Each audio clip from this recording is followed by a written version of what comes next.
أحمده وأشكره وأعوذ بالله من شرور أنفسنا ومن سيئات أعمالنا من يهد الله فهو المهتد ومن يضلل فلن تجد له وليا مرشدا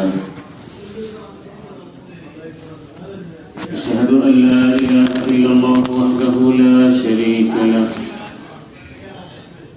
وأشهد أن سيدنا وسندنا وحبيبنا ومولانا محمدا عبده ورسوله صلوات الله عليه وعلى آله وعلى أصحابه الذين كانوا يسعون بالحق ولا يخافون في الله لومة لائمين رضوان الله تعالى عليهم أجمعين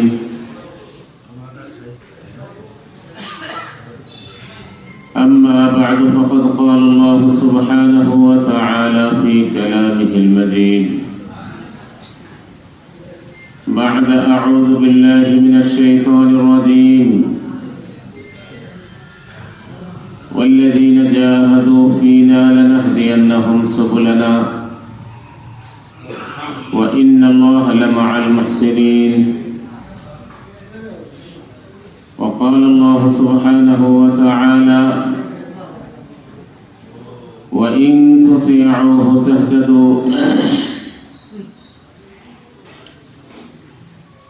وقال النبي صلى الله عليه وسلم من قال لا إله إلا الله مخلصا دخل الجنة أو كما قال عليه الصلاة والسلام صدق الله العظيم وصدق رسوله النبي الكريم ونحن على ذلك لمن الشاهدين والشاكرين والحمد لله رب العالمين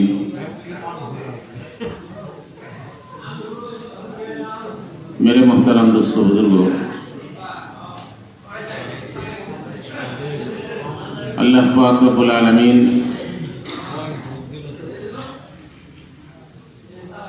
আমাদেরকে দুনিয়ার সমস্ত রকমের ব্যস্ততা থেকে ফারেক হয়ে আল্লাহর ঘরে শুধুমাত্র আল্লাহর জন্য সমবেত হওয়ার তৌফিক দান করছে।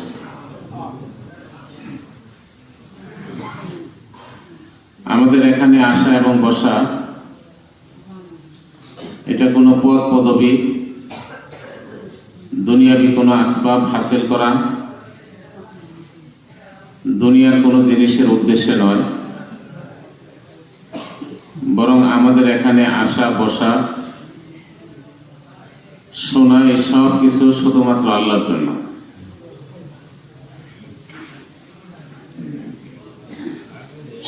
তো আল্লাহ তাআলার জন্য যখন মানুষের আসা এবং বসা হয় তো আল্লাহ তাআলার মহব্বত তাদের জন্য ওয়াজিব হয়ে যায়। দুনিয়ার সমস্ত কিছুর থেকে ফারেক হয়ে যখন মানুষ আল্লাহর মহব্বতকে, আখিরাতের ফিকিরকে মানুষ যখন প্রাধান্য দেয় তো আল্লাহ তাআলা তাকে আখিরাতের লাইনে অগ্রগামী হওয়ার সুযোগ দান করে এবং আখিরাতে আল্লাহ তাআলা তাকে অনেক বড় পুরস্কার এবং প্রাপ্তি আল্লাহ তাআলা তার জন্য ব্যবস্থা করে দেন। এই জন্য আমরা দ্বীনের নিসবতে, দ্বীনের তাআল্লুকে এখানে সমবেত হয়েছি। আল্লাহ এবং আল্লাহ রসুলের মহব্বতে আমরা সমবেত হয়েছি। তো আমাদের জন্য সর্বপ্রথম যে জিনিসটা করণীয় সেটা হলো যে আমাদের আসা বসা শোনা এই সব কিছু একটা আমল, একটা ইবাদত। আমলের জন্য, ইবাদতের জন্য ইস্তেহজার জরুরি।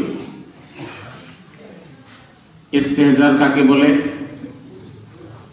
যে এই আমলের দ্বারা আল্লাহ তাআলা আমাকে কি দিবেন সেটা প্রাপ্তির একেবারে পরিপূর্ণ আশা নিয়ে সেই আমলটা করা। যে আমি আমলটা করলে অবশ্যই আল্লাহ আমাকে দিবেন। কি দিবেন সেটা পাওয়ার আশায় আমলের ভিতরে অংশগ্রহণ করা, এটার নাম হলো আরবিতে বলে ইস্তেহজা, আমলের ইস্তেহজা। তো ইস্তেহজার সহিত যখন মানুষ কোনো আমল করে তখন এর দ্বারা অনিবার্য দুইটা নতিজা মানুষের সামনে আসে। একটা হলো যে ওই আমলটা করা তখন মানুষের জন্য সহজ হয়ে যায়, যে আমল করলে এই পাওয়া যাবে, আমল করলে এই পাওয়া যাবে, আমল করলে আল্লাহ তাআলা এই দিবেন। তো এক নম্বর অনিবার্য নতিজা, ফলাফল, রেজাল্ট যেটা, সেটা হলো যে সেই আমলটা করা তখন কঠিন মনে হয় না, বরং সেই আমলটা তখন সহজে করা যায়। আর দ্বিতীয় নম্বর হলো যে যখন মানুষ আমলের ফজিলত, আমলের প্রাপ্তির আশায় যখন মানুষ বসে, তো ওই প্রাপ্তির বিশ্বাসটা আল্লাহ তাআলা মানুষের দিলের মধ্যে তখন জমায়, দিলের মধ্যে সেটার ইয়াকিনটা বদ্ধমূল হয়ে যায় যে সব মিথ্যা হইতে পারে কিন্তু এটা সত্য, আমি পাবই। তো ইস্তেহজারের সহিত যখন মানুষ কোনো আমল করে তখন এই দুইটা অনিবার্য নতিজা মানুষের সামনে আসে। কিন্তু আজকের দুনিয়াতে আমাদের যেটা সবচেয়ে বড় সমস্যা, সেটা হলো যে মানুষ ভালো কাম মন্দ নিয়তে করে না। ওলামায়ে কেরাম যেটা বলেন, ভালো কাজ মন্দ নিয়তে করে না, কিন্তু সমস্যা যেটা সেটা হলো যে নিয়তি করে না। নামাজ পড়তেছে, এটা কোনো মন্দ নিয়তে নামাজ পড়তেছে না, খারাপ কোনো উদ্দেশ্যে না, কিন্তু এই নামাজের যে আসল উদ্দেশ্য সেটা তার দিলের মধ্যে নেই। এটা হলো সবচেয়ে বড় মুসিবত আজকের দুনিয়াতে। তো নিয়তবিহীন আমল করা, আমলটা নিয়ত ছাড়া করা, তো এটা হলো সবচেয়ে বড় মুসিবত। কারণ আমলের জন্য নিয়ত শর্ত, ঈমান শর্ত। আমলটা যখনই করব তখন আমলের সাথে ইয়াকিন, বিশ্বাস, দিলের সংকল্প। তো দিলের সংকল্পের সহিত যদি আমল না হয় তাহলে সেই আমলটা মূল্যহীন হয়ে যায়। তো এই জন্য মেরে মহতারাম দুস্থ বুজুর্গ, ইমাম বুখারী রহমাতুল্লাহি আলাইহি উনি কিতাবুল ঈমানের মধ্যে হাদিস নিয়ে আসছেন, মান সামা রমাদানা ঈমানান ওয়া ইহতিসাবান গুফিরা লাহু মা তাকাদ্দামা মিন যানবি ওয়া মান কামা রমাদানা ঈমানান ওয়া ইহতিসাবান গুফিরা লাহু মা তাকাদ্দামা মিন যানবি ওয়া মান কামা লাইলাতাল কদরি ঈমানান ওয়া ইহতিসাবান গুফিরা লাহু মা তাকাদ্দামা মিন যানবি। যে যদি কোনো মানুষ রমজানে রোজা রাখে, শর্ত হলো দুইটা, একটা হলো ইহতিসাব আর আরেকটা হলো ঈমান। তো ঈমানের সহিত ইহতিসাবের সম্পর্ক, ইহতিসাবের সম্পর্ক ঈমানের সাথে। রোজা এটা একটা আমল, যখন মানুষ এই আমলটা আল্লাহর কাছে পাওয়ার আশায় করবে, আর যখন সে এই আমলটাকে করবে সঠিক নিয়তের সহিত, সঠিক নিয়তের দ্বারা, আল্লাহর উপরে বিশ্বাস রেখে, আল্লাহর কাছে পাওয়ার আশা রেখে যখন মানুষ কোনো নেক আমল করে, যেমন রোজার মতো একটা নেক আমল, তো এর বিনিময়ে আল্লাহ তাআলা তার সারা জীবনের সমস্ত গুনাহকে মাফ করে দিবেন। তো এই নতিজা, এই ফলাফল, এই রেজাল্ট আমাদের জিন্দেগিতে তখনই আসবে যখন আমলটা সুন্দর নিয়তের সহিত হবে এবং আল্লাহর প্রতি সুন্দর বিশ্বাস রেখে যখন আমলটা করা। ঠিক এমনি ভাবে রমজান মাসে যদি কেউ তারাবি আদায় করে, আল্লাহর প্রতি পূর্ণ বিশ্বাস এবং আল্লাহর কাছ থেকে পাওয়ার আশা, দিলের মধ্যে আল্লাহর কাছ থেকে পাওয়ার আশা এবং দিলের ইয়াকিনটাও সহি, বিশ্বাস আল্লাহর প্রতি। তো এই বিশ্বাসে যদি রমজান মাসে কেউ তারাবির নামাজ আদায় করে, আল্লাহ রাসূল আলাইহিস সালাতু ওয়াস সালাম ঘোষণা করছেন যে তাহলে আল্লাহ তাআলা তার সারা জীবনের সব গুনাহ খাতা মাফ করে দিবেন। আবার এমনি ভাবে যদি কেউ রমজান মাসে কদরের রাত্রি জাগরণ করে ইবাদতের মাধ্যমে, শর্ত হলো ঈমান এবং ইহতিসাব। ঈমানের সহিত ইহতিসাবের সহিত। তো মেরে মুহতারাম দোস্ত বুজুর্গ, আল্লাহ পাক রব্বুল আলামিন তখন ঈমান এবং ইহতিসাবের সহিত কদরের রাত্রি জাগরণের কারণে আল্লাহ তাআলা তার সারা জীবনের সমস্ত গুনাহ মাফ করে দিবেন। এই জন্য আমলটাকে ঈমানের সাথে জোড়াবিস, অর্থাৎ সহি ইয়াকিনের সাথে জোড়াবিস, দিলের খালিস নিয়তের সাথে জোড়াবিস। এই জন্য আমল যখন দিলের খালিস নিয়তের সহিত হবে, সহি ইয়াকিনের সহিত হবে, তখন সেই আমলের উপরে ঘোষিত ফলাফল এবং রেজাল্ট সারা দুনিয়া মিথ্যা হয়ে যেতে পারে, কিন্তু এটা সত্য আমার জিন্দেগিতে সেটার বাস্তবায়ন হয়। এই জন্য মেরা মুহতারাম দোস্ত বুজুর্গ, হাদিসের মধ্যে আসছে চারটা কথা, যার জিন্দেগিতে চার জিনিস আসবে তো তাহলে তার ঈমানটা পূর্ণ হয়ে যাবে। চারটা গুণ, চারটা সিফাত, চারটা বৈশিষ্ট্য যদি কোনো মানুষের মধ্যে জমা হয়ে যায়। এক নম্বর হলো মান আহাব্বা লিল্লাহ, যে কাউকে মহব্বত করে তো আল্লাহর জন্যই করে, কারোর সাথে সম্পর্ক সেটা আল্লাহর জন্য, কারো প্রতি মায়া, কারো প্রতি মহব্বত, আন্তরিকতা, এটা শুধুমাত্র আল্লাহর জন্য। ওমান আবগাদা লিল্লাহ, এবং কারো থেকে সে দূরে সরে থাকে, কারো থেকে নিজেকে আড়াল করে রাখে, কারো কাছ থেকে সে জুদাই এখতিয়ার করে। এটা কেন করে? যে আল্লাহকে খুশি করার জন্য করে। ওমান আ'তা লিল্লাহ, তৃতীয় নম্বর হলো যদি কেউ কাউকে কিছু দেয়, কারো উপরে যদি কিছু খরচ করে, কাউকে যদি কোনো কিছু দান করে, তো সেটাও এই জন্য করে যাতে করে আল্লাহ খুশি হয়ে যায়, সেটাও আল্লাহর জন্য করে। আর কেউ যদি কারো কাছ থেকে কোনো জিনিস দূরে সরায় রাখে, দিল না, কাউকে কোনো কিছু দিল না, এটাও এই জন্য করে যে তার সাথে ব্যক্তিগত কোনো দুশ্মনের কারণে না, বরং এই না দেওয়াটাও শুধু আল্লাহকে খুশি করার জন্য। তো এই চারটে গুণ, মান আহাব্বা লিল্লাহ, আবগাদা লিল্লাহ, আ'তা লিল্লাহ, মানা'a লিল্লাহ,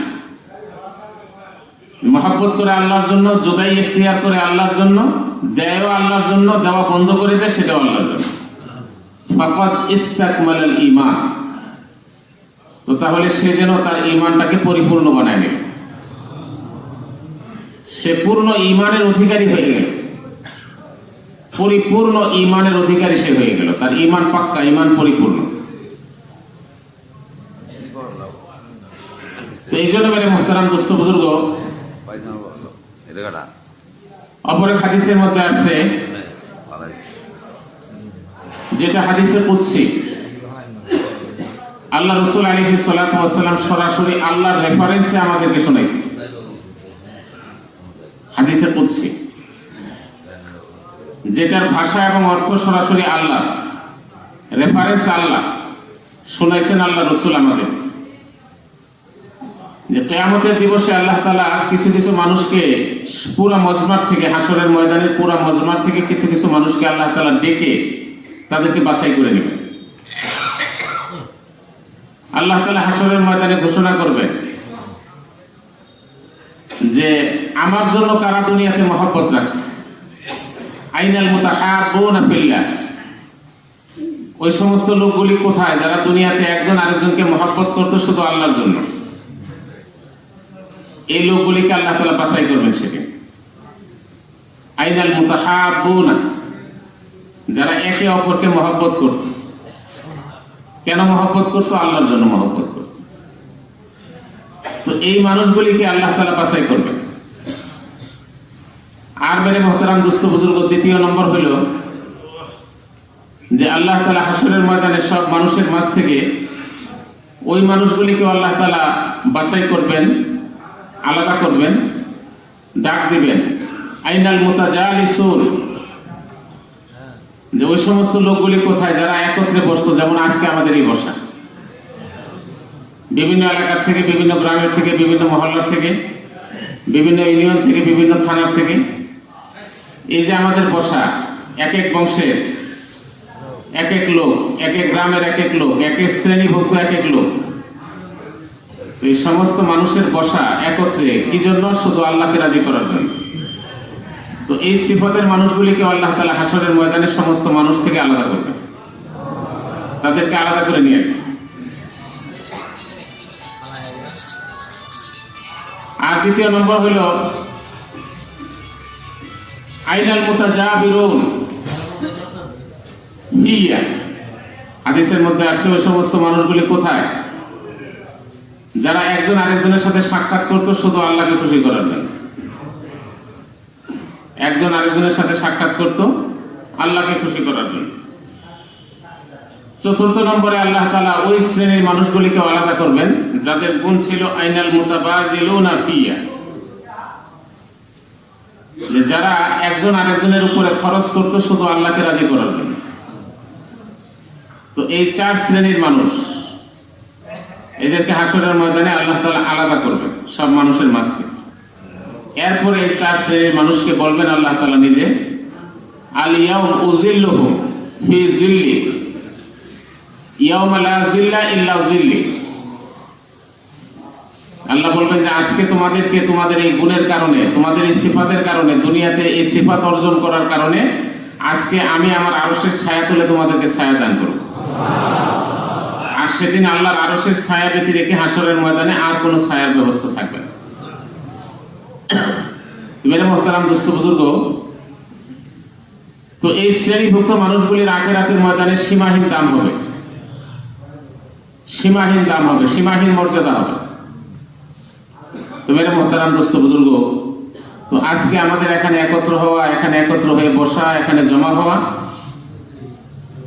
এই সব কিছুর মধ্যেই চার জিনিস আছে। মহাব্বত শুধু আল্লাহর জন্য, একজন আরেকজনকে মহাব্বত করছি আল্লাহর জন্য, একজন আরেকজনের সাথে সাক্ষাৎ আল্লাহর জন্য, একজন আরেকজনের পাশাপাশি বসা এটাও আল্লাহর জন্য, একজন আরেকজনের উপরে খরচ করা জানমাল এটাও আল্লাহর জন্য।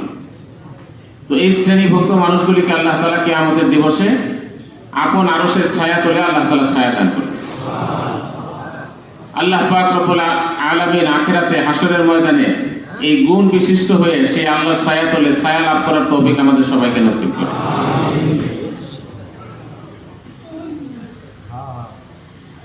তো মেরে মোহতারাম দোস্ত বুজুর্গ, সাহাবায়ে কেরাম রাদিয়াল্লাহু তাআলা আনহুম যখন ওনাদের জিন্দেগিতে কোনো জিনিস পাওয়ার আশা, এটা যখন ওনাদের সামনে সুস্পষ্ট হইত, ওনারা যখন বুঝতেন যে আমি একটা জিনিস পাবো, তখন সেই প্রাপ্তির আশায় ওনারা সবকিছু করতেন। যেমন আল্লাহ রাসূল আলাইহিস সালাতু ওয়াস সালাম নবুয়ত প্রাপ্তির পরে প্রথমে ওনার মেহনতের একটা অন্যতম তরিকা ছিল এটা, যে হজের মৌসুমে বিভিন্ন কাফেলার কাছে যাইতেন, বিভিন্ন তাবুতে যাইতেন, বিভিন্ন গোত্রের মানুষের কাছে যাইতেন, গিয়ে সেখানে তাদেরকে দ্বীনের দাওয়াত দিতেন। বেশিরভাগ সময় আল্লাহ রাসূল আলাইহিস সালাতু ওয়াস সালামের দাওয়াতকে তারা প্রত্যাখ্যান করত, কিন্তু অবশেষে সর্বপ্রথম আল্লাহ রাসূল আলাইহিস সালাতু ওয়াস সালামের দাওয়াত হজের মৌসুমে, হজের পরিবেশে মদিনাবাসীর দিলের মধ্যে আল্লাহ তাআলা কবুলিয়তের যোগ্যতা দান করছে। তো আল্লাহ রাসূল আলাইহিস সালাতু ওয়াস সালাম দাওয়াত দেওয়ার পরে তারা সর্বপ্রথম 6 জন মানুষ তৈরি হয়েছে। আল্লাহ রাসূলের দাওয়াতের দ্বারা তারা আল্লাহর দ্বীনের জন্য তৈরি হয়ে গেছে, সংখ্যায় 6 জন। 6 জন তো বড় সংখ্যা না, এজন্য ওনারা নীরবে নিজেদের ঈমানকে, নিজেদের ইসলামকে, আল্লাহ রাসূলের মহব্বত, আল্লাহর মহব্বতকে লুকায় রেখে ওনারা মদিনাতে ফেরত গিয়ে আবার মেহনত শুরু করছে। 1 বছর ধারাবাহিক মেহনতের পরে ওনারা সংখ্যায় 12 জনে উন্নীত হয়েছে, পরবর্তীতে আরো 6 জন বাড়ছে। তো এই 12 জন আল্লাহ রাসূল আলাইহিস সালাতু ওয়াস সালামের কাছে আসছে। তো আসার পরে আল্লাহ রাসূল আলাইহিস সালাতু ওয়াস সালাম সংখ্যায় যেহেতু কম, এজন্য তারাও নীরবে তাদের ঈমানকে, তাদের ইসলামকে, তাদের মহব্বতকে লুকায় তারা আবার মদিনায় চলে গেছে।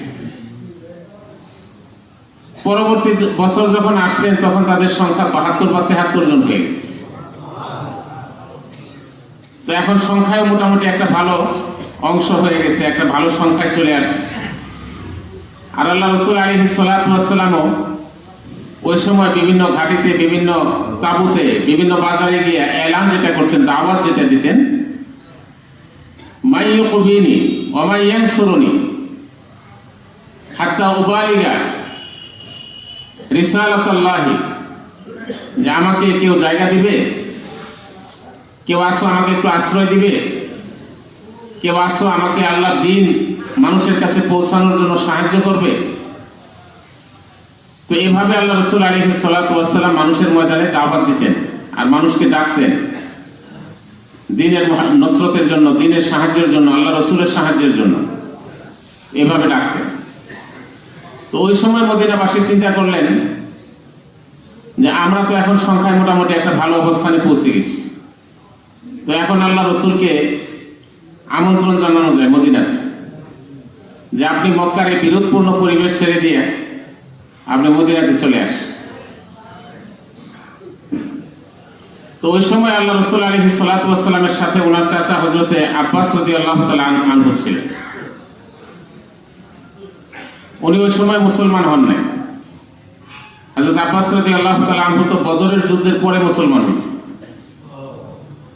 আর এটা হিজরতের আগের ঘটনা। ওই সময় উনি মুসলমান হন নাই, কিন্তু এই দুইজন মানুষ আবু তালেব এবং হযরত আব্বাস রাদিয়াল্লাহু তাআলা আনহু, এই দুইজন মুসলমান না হলেও সারা জীবন আল্লাহ রাসূলের কাছে লেগে থাকতেন ওনারা, ভাতিজার যাতে কোনো কষ্ট না হয়, সামগ্রিক ষড়যন্ত্রের মোকাবেলায় যেন ভাতিজাকে হেফাজত করা যায়, এই জন্য এই দুইজন সবসময় কাছে লেগে থাকে। এর মধ্যে একজনকে আল্লাহ তাআলা ঈমানের জন্য কবুল করছেন, আরেকজনকে কবুল করেননি। আবু তালেব কবুল হয়নি, হযরত আব্বাস রাদিয়াল্লাহু তাআলা আনহু পরবর্তীতে কবুল হয়ে গেছে। তো ওই সময় উনি মুসলমান না হলেও মদিনাবাসীর এই প্রস্তাবে 72 জন অথবা 73 জনের প্রস্তাব যে আপনি মদিনাতে চলে আসেন, তো ওই সময় হযরত আব্বাস রাদিয়াল্লাহু তাআলা আনহু উনি বললেন যে তোমরা যে আমার ভাতিজাকে মদিনায় নিতে চাইতেছো, এই পুরা মক্কার লোক, আরবের লোক সবাই কিন্তু তার দুশমন, শত্রু, সার্বক্ষণিক তার পিছনে লেগে আছে। এখন তোমরা যদি তাকে মদিনাতে নিয়ে যাও, তো তাহলে পুরা আরবরা সব একত্র হয়ে তোমাদের ক্ষতি করার চেষ্টা করবে আমার ভাতিজাকে নেওয়ার কারণে। এখন তো আমরা সামলায় রাখতেছি, তো আমার ভাতিজাকে যদি তোমরা নিয়ে যাও, তো তাহলে দেখবা যে সব আরব একজোট হয়ে তোমাদের ক্ষতি করার জন্য, তোমাদেরকে মেরে ফেলার জন্য, তোমাদেরকে নিশ্চিহ্ন করার জন্য তখন তারা চেষ্টা করবে। এতে করে তোমরা মারা যাবে, তোমাদের বিবিরা বিধবা হবে, তোমাদের সন্তানরা ইয়েতিম হবে। তো তোমরা কি এরকম একটা কঠিন পরিস্থিতি নিজেদের জন্য প্রত্যাশা করতেছো? ওই সময় এই একেবারে নতুন মুসলমান হওয়ায় 73 জনের মজমা অথবা 72 জনের মজমা আল্লাহ রাসূল আলাইহিস সালাতু ওয়াস সালামের কাছে জানতে চাইলেন যে আমরা যদি আপনাকে নিয়ে যাই, আর এর দ্বারা যদি আমাদের বিবিরা বিধবা হয়, আমাদের সন্তানরা যদি এতিম হয়, আমাদের বাগানগুলি যদি জ্বালায় পোড়ায় নষ্ট করে দেওয়া হয়, এগুলি তো সব দুনিয়াবি ক্ষতি। তো এখন এই সার্বিক ক্ষতি যদি আমরা মেনে নেই আর আমাদের সর্বস্ব দিয়ে যদি আপনাকে সহযোগিতা করি, তো তাহলে বিনিময়ে আমরা কি পাব? তো তখন আল্লাহ রাসূল আলাইহিস সালাতু ওয়াস সালাম ওনাদেরকে বলছেন যে বিনিময়ে তোমরা আল্লাহর জান্নাত পেয়ে যাবে। তো যখন ওনারা আল্লাহর জান্নাতের কথা শুনছেন, তখন ওনারা বলছেন যে আমাদের সম্পদ যাই যাক, আমরা নিজেরা মরে যাই, আমাদের বিবিরা ইয়েতিম হয়ে হোক, আমাদের সন্তানরা ইয়েতিম হয়ে হোক, বিবিরা বিধবা হোক, তাতে কিছু আসে যায় না। কিন্তু আপনি যে প্রাপ্তির কথা শোনাইলেন আমাদের, যে আল্লাহর জান্নাত, তো আমরা তো সেই প্রাপ্তির আশায় আমরা সব বিসর্জন দেওয়ার জন্য প্রস্তুত আছি। তো মেরে মহতারাম দোস্ত বুজুর্গ, এটা হলো যে মানুষের সামনে যখন প্রাপ্তির আশাটা নিশ্চিত হয়ে যায়, আর সেটা পাওয়ার জন্য যখন দিলের ভিতরে আগ্রহ পয়দা হয়ে যায়, তো তখন এর জন্য সবকিছু বিসর্জন দেওয়া সহজ হয়ে। এই জন্য মেরে মহতারাম দোস্ত বুজুর্গ, আল্লাহ পাক রব্বুল আলামিন সেই আখিরাতওয়ালা জজবায় উজ্জীবিত হয়ে আখিরাতের প্রাপ্তির আশা নিশ্চিত করে যখন আমরা ছোট থেকে ছোট আমল, বড় থেকে বড় আমলকে আমরা করব, তো আল্লাহ তাআলা আমাদের আমলকে কবুল করে নেবেন এবং আমাদের প্রাপ্তিটাকে আল্লাহ তাআলা নিশ্চিত করে দেবেন। তো মেরে মোহতারাম দোস্ত বুজুর্গ, আরেকটা নেহায়ত জরুরি বিষয় হলো যে আমরা মানুষ হিসেবে সবাই গুনাহগার। যেমন হাদিসের মধ্যে আসছে, কুল্লুকুম খাত্তাউন ওয়া খায়রুল খাত্তাইন আত-তাওয়াবুন, যে দুনিয়াতে যত আদম সন্তান আছে সবাই ভুল করে, অন্যায় করে, গুনাহ করে। এই জন্য কেউ যদি মনে করে যে আমার কোনো গুনাহ নেই, আমি গুনাহ করি না, তাহলে যেহেতু আল্লাহ রাসূল আলাইহিস সালাতু ওয়াস সালাম ঘোষণা করছেন সবাই গুনাহ করে, আর একজন দাবি করতেছে যে আমি গুনাহ করি না, তাহলে বোঝা গেল যে সে সবচেয়ে বড় গুনাহগার, যার নিজের ভিতরে গুনাহের স্বীকারোক্তি নেই, যার নিজের ভিতরে ভুলের স্বীকারোক্তি নেই, গুনাহের স্বীকারোক্তি নেই, সে হলো সবচেয়ে বড় গুনাহগার, সে সবচেয়ে বড় অপরাধী। এই জন্য মেরে মোহতারাম দোস্ত বুজুর্গ, আল্লাহ রাসূল আলাইহিস সালাতু ওয়াস সালাম বলছেন, ইরশাদ ফরমান যে তোমরা সবাই গুনাহগার। আর যে গুনাহ থেকে তওবা করে সে হলো সর্বোত্তম গুনাহগার। যে গুনাহ করে আবার ভুল স্বীকার করে আল্লাহর কাছে মাপ চায় এবং তওবা করে, সে হলো সবচেয়ে ভালো। কারণ মেরে মোহতারাম দোস্ত বুজুর্গ, অপর এক হাদিসের মধ্যে আল্লাহ রাসূল আলাইহিস সালাতু ওয়াস সালাম ঘোষণা করছেন, আত-তাইবু মিনাজ যামবি কামান লা যামবা লা। যখন একজন মানুষ গুনাহ থেকে তওবা করে তখন তার জীবনটা এত পরিচ্ছন্ন হয়ে যায় যেন সে জীবনে কখনো গুনাহ করে। যেমন মেরে মোহতারাম দোস্ত বুজুর্গ, একটা কাপড় ময়লা হয়ে গেছে, এখন এটাকে যখন ওয়াশিং পাউডার দিয়ে যখন মেশিনে দিয়ে সুন্দর করে ধৌত করা হয়, তখন কাপড়টা আবার পূর্বের চেহারায় চলে আসে। এখানে কোনো দাগ, কোনো ময়লা, কোনো কিছু আর থাকে না, একদম ফ্রেশ আগের মতো ঝকঝকে পরিষ্কার হয়ে যায়। তো একটা কাপড় পরিচ্ছন্ন করার জন্য এই ওয়াশিং পাউডার, এটা যে ভূমিকায় অবতীর্ণ হয় কাপড় পরিষ্কার করার জন্য, ওয়াশিং পাউডারের যে ভূমিকাটা, তো মেরে মোহতারাম দোস্ত বুজুর্গ, গুনাহগার মানুষের জন্য তওবার অবস্থানটা ঠিক তাই। একজন গুনাহগার মানুষের জন্য তওবার অবস্থানটা ঠিক তাই। ওয়াশিং পাউডার যেমন সব ময়লা ধুয়ে ফেলে পরিষ্কার করে দেয়, তো তওবাটাও একজন ঈমানদার মানুষের জীবনে, মুসলমানের জিন্দেগিতে তওবাটাও এরকম তার জীবনের সমস্ত গুনাহ এবং ময়লাকে পরিষ্কার করে দেয়। তো এই জন্য মেরে মুহতারাম দোস্ত বুজুর্গ, হযরত আনাস রাদিয়াল্লাহু তাআলা আনহু, যিনি আল্লাহ রাসূল আলাইহিস সালাতু ওয়াস সালামের 10 বছর খাদেম ছিলেন, খেদমত করছেন, 10টা বছর আল্লাহ রাসূল আলাইহিস সালাতু ওয়াস সালামের সাথে লেগে থাকছেন। উনি একেবারে নিরবচ্ছিন্ন ভাবে আল্লাহ রাসূলের সাথে থাকছে। 10 বছর বয়সে আল্লাহ রাসূলের কাছে ওনার আম্মাজান সুপুর্দ করে দিয়েছেন যে আমার সন্তানটাকে আপনার খেদমতের জন্য আমি দান করলাম। তো এরপর আল্লাহ রাসূল আলাইহিস সালাতু ওয়াস সালাম দুনিয়াতে আরো 10 বছর বেঁচে ছিলেন। 10 বছর বয়সে আসছেন, আরো 10 বছর সেবা করছেন, আল্লাহ রাসূলের খেদমত করছেন, 20 বছর। তো সেই আনাস রাদিয়াল্লাহু তাআলা আনহু, যিনি অনেক উঁচু মাপের আল্লাহ রাসূলের সাহাবী, আল্লাহ রাসূলকে যিনি খুব কাছে থেকে দেখছেন এবং আল্লাহ রাসূলকে খুব কাছে থেকে মূল্যায়ন করার সুযোগ যিনি পাইছেন, ওনার থেকে বর্ণিত একটা হাদিস, যে হাদিসের মধ্যে 9টা বিষয়ের কথা বলা হয়েছে। তো এখানে আলোচনার সাথে 3টা বিষয় সবচেয়ে বেশি অনিবার্য। সেটা হলো যে একজন মানুষের জিন্দেগিতে গুনাহ আছে, গুনাহটাকে পরিষ্কার করার জন্য, গুনার কাফারার হিসেবে আল্লাহ তাআলা 3টা আমল মানুষকে দান করছে। এই 3টা আমল হলো ওয়াশিং পাউডারের মতো। এই পাউডার ব্যবহার করলে মানুষের জীবনটা পরিষ্কার হয়ে যাবে, গুনাহমুক্ত হয়ে যাবে। এই জন্য হাদিসের মধ্যে আসছে যে কাফারা স্বরূপ যে 3টা জিনিস আছে, তার মধ্যে 1 নম্বর হলো ইসবাগুল ওযু আলা সাবারাত। ইসবাগুল ওযু আলা সাবারাত। অন্য এক হাদিসের মধ্যে আসছে ইসবাগুল ওযু আলাল মাকারিহ, যে কষ্টের মধ্যে ওযু করা। আর এই হাদিসের মধ্যে আসছে কঠিন ঠান্ডার মধ্যে, খুব ঠান্ডা, খুব ঠান্ডা, এই ঠান্ডার মধ্যে ওযু করা। যেমন এখন শীতের দিন চলতেছে, আমরা এখানে আসছি, মাগরিবের নামাজ আদায় করছি, তার আগে আমরা ওযু করে নিছি অথবা আসরে ওযু করে নিছি। পানি কিন্তু ঠান্ডাই ছিল, ব্যাপক ঠান্ডা। তো কোনো মানুষ যখন ঠান্ডা পানি দিয়ে ওযু করে, তখন তার এই ঠান্ডা পানির ওযুটাই এটা ওয়াশিং পাউডারের মতো কাজ করে, অর্থাৎ এর দ্বারা আল্লাহ তাআলা তার জিন্দেগির গুনাহগুলিকে ধুয়ে পরিষ্কার করে দেয়।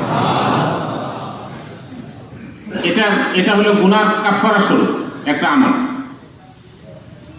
ইসবাগুল ওযু আলা সাবারাত, একেবারে কঠিন ঠান্ডার মধ্যে ঠান্ডা পানি দিয়ে ওযু করা, ঠান্ডা পানি দিয়ে ঠান্ডার মধ্যে ওযু করা, এটা খুব কঠিন কাজ। তো আজকে আপনাদেরকে ময়মনসিংহ জোরের আলোচনাগুলি শোনানো হইতেছে, একটা বয়ানের মোটামুটি যতটুকু আমার সাধ্যে কুলাইতেছে চেষ্টা করতেছি হক আদায় করার জন্য এবং সহজভাবে উপস্থাপন করার জন্য। তো যিনি বয়ান করতেছিলেন উনি বলেন যে অনেক জায়গায় এমন আছে, উনি বলছেন যে আমরা যখন ছাত্র জমানায় নতুয়াতুল উলামাতে পড়াশোনা করতাম, ওই সময় সেখানে পানি এত ঠান্ডা যে যারা সেই পানিতে ওযু করছে তারাই জানে যে ওযু করার কি মজাটা। আর যাদের গোসলের প্রয়োজন হয়েছে তারা সেই ঠান্ডা পানি দিয়ে ঠান্ডা মৌসুমের ভিতরে যে এলাকায় বরফ পড়ে সেখানে গোসল করাটা যে কত কঠিন কাজ। তো যদি কোনো মানুষ এই ঠান্ডা পানি দিয়ে ঠান্ডা সিজনে যদি কেউ ওযু করে, তাহলে এটা একজন ইমানদার গুনাহগার মানুষের জন্য এটা ওয়াশিং পাউডারের ভূমিকায় আসলো। অর্থাৎ যেমন পাউডার কাপড়কে পরিষ্কার করে দেয়, এই আমলটাও তার গুনাহকে পরিষ্কার করে দেয়। আর মেরে মুহতারাম দুস্থ বুজুর্গ, দ্বিতীয় নম্বর হলো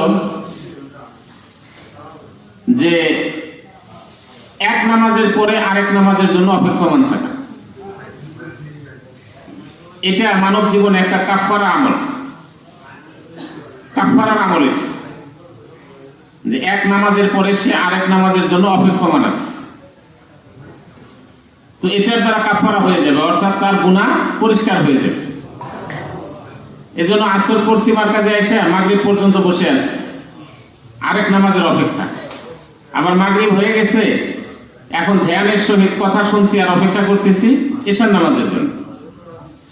তো নামাজের পরে নামাজের জন্য অপেক্ষমান থাকা, এটাও এই মানুষের জীবনের গুণাগুলিকে ধুয়ে মুছে পরিষ্কার করে। আর মেরে মুহতারাম দোস্ত বুজুর্গ, তৃতীয় নম্বর হইল যে নামাজের জন্য যে কদমগুলি চলে,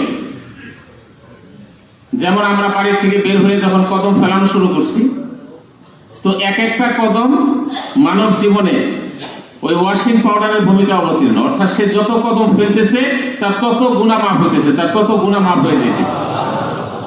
তো মেরে মুহতারাম দোস্ত বুজুর্গ, তো এই তিনটা আমল বিশেষভাবে আরো আছে, তো এই তিনটা আমল বিশেষভাবে আজকে আমাদের মধ্যে একত্র হয়ে গেছে। আল্লাহ শুকরিয়া,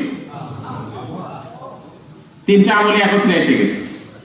সেটা হলো ঠান্ডার সিজনে ঠান্ডা পানি দিয়ে ওযু করা, আর নামাজের পরে নামাজের জন্য অপেক্ষমান থাকা, আর আল্লাহর ইবাদতের জন্য নামাজের জন্য কদম উঠানো। তো আল্লাহ তাআলা তিনটাই আমাদের দ্বারা করার সুযোগ দান করছেন। এই জন্য আমরা আল্লাহ তাআলার দরবারে শুকরিয়া আদায় করি। এই জন্য যে আল্লাহ তাআলা গুনাহর কাফারা স্বরূপ যতগুলি আমল আছে, তার মধ্যে মৌলিক এবং ভিত্তিমূলক আমলগুলি আল্লাহ তাআলা আমাদেরকে করার সুযোগ দান করছে। তো মেরে মুহতারাম দোস্ত বুজুর্গ, এরপরে যে কথাটা বলছেন যে প্রত্যেকটা মানুষ যারাই দুনিয়াতে আছে অবস্থান করতেছে, সবার হেফাজতের জন্য আল্লাহ তাআলা একজন করে ফেরেশতা নিযুক্ত করে রাখছে। ফেরেশতা অনেক নিযুক্ত আছে, এক একজনের এক এক কাম। দুই কাঁধে তো দুই ফেরেশতা সবসময় আছে, তাদের কাজ আলাদা। এছাড়া মানুষের চলার পথে, ওঠার পথে, বসার পথে, সর্বক্ষেত্রে ফেরেশতাদের ভূমিকা আছে, তারা মানুষের সাথে লেগে থাকে। কিন্তু হাদিসের মধ্যে আসছে যে একটা ফেরেশতার সুনির্দিষ্ট কাম হলো যে এই লোকটা ভূমিষ্ঠ থেকে নিয়ে একেবারে কবরের পেটে যাওয়া পর্যন্ত এই ফেরেশতার কাম হলো তাকে দেখভাল করা, তাকে হেফাজত করা। তো এই ফেরেশতা যখন দেখে যে একজন মানুষ সে আমলের জন্য, সে ইবাদতের জন্য নিজেকে পেশ করে দিচ্ছে, আমলের জন্য, ইবাদতের জন্য, এক নামাজের পরে আরেক নামাজের জন্য অপেক্ষমান থাকা, একবার উযু করছে ঠান্ডা পানি দিয়ে মজা পেয়েছে, আবার ঠান্ডা পানি দিয়ে উযু করার জন্য তামান্না আসা। তো যখন মানুষ এই জাতীয় আমলের মধ্যে লেগে থাকে, তো তখন ওই মানুষটার হেফাজতে নিয়োজিত ফেরেশতা তার তো কোনো কাম নাই। সমস্যায় পড়লে না হেফাজত করবে, এখন তো সমস্যায় পড়ে না, এখন তো নেক আমল করতেছে, নামাজ পড়তেছে, রোজা রাখতেছে, হজ করতেছে, যাকাত দিতেছে, নফল আদায় করতেছে, তথা বুয়াতের মধ্যে সে ব্যস্ত হয়ে গেছে। এখন তো ওই ফেরেশতার কোনো কাম নাই। এখন যাদের লিখনের কাম ওরা তো লিখতে আসছে, এখন এই ফেরেশতার কাম কি? তো হাদিসের মধ্যে আসছে তখন এই হেফাজতে নিয়োজিত থাকা এই ফেরেশতা তার জন্য দুইটা দোয়া করে। কাম নাই তো, নেক আমল করতেছেন, আপনি যাই পান, কেউ নামাজ পড়ে 10-এর 1 পায়, কেউ অর্ধেক পায়, কেউ 5-এর 1 পায়, 6-এর 1 পায়, যে যা পাইতেছে লিখতেই তো আছে। কিন্তু এই ফেরেশতা নিয়োজিত হয়েছে শুধু আপনাকে হেফাজত করার জন্য। এখন আপনি তো কোনো বিপদে নাই, কোনো পেরেশানিতে নাই, এত কোনো কামও নাই। এখন এই ফারেক সময়টা সে দুইটা কাজ করে। সেটা হলো যে আল্লাহর কাছে সে বলে আল্লাহুম্মা গফির লাহু, যে আল্লাহ আপনি তারে মাফ করে দেন।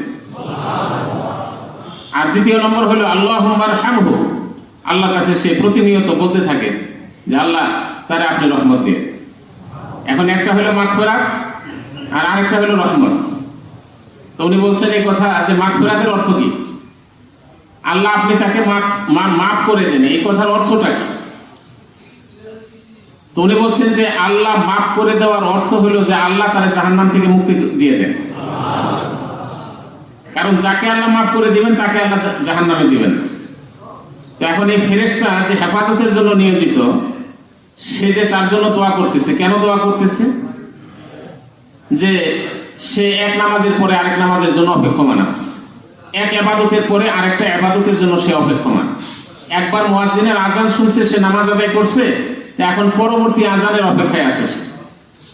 এখন এই সময়টাতে এই ফেরেশতা যাকে আল্লাহ তাআলা প্রত্যেকটা মানুষের জন্য আলাদাভাবে নিয়োজিত করছেন, তো এই ফেরেশতার কাম হলো তার জন্য দুইটা দোয়া করা। এক নম্বর হলো যে আল্লাহ তারে মাফ করে দেন, আর মাফ করার অর্থই হলো যে আল্লাহ তারে জাহান্নাম দিয়েন না।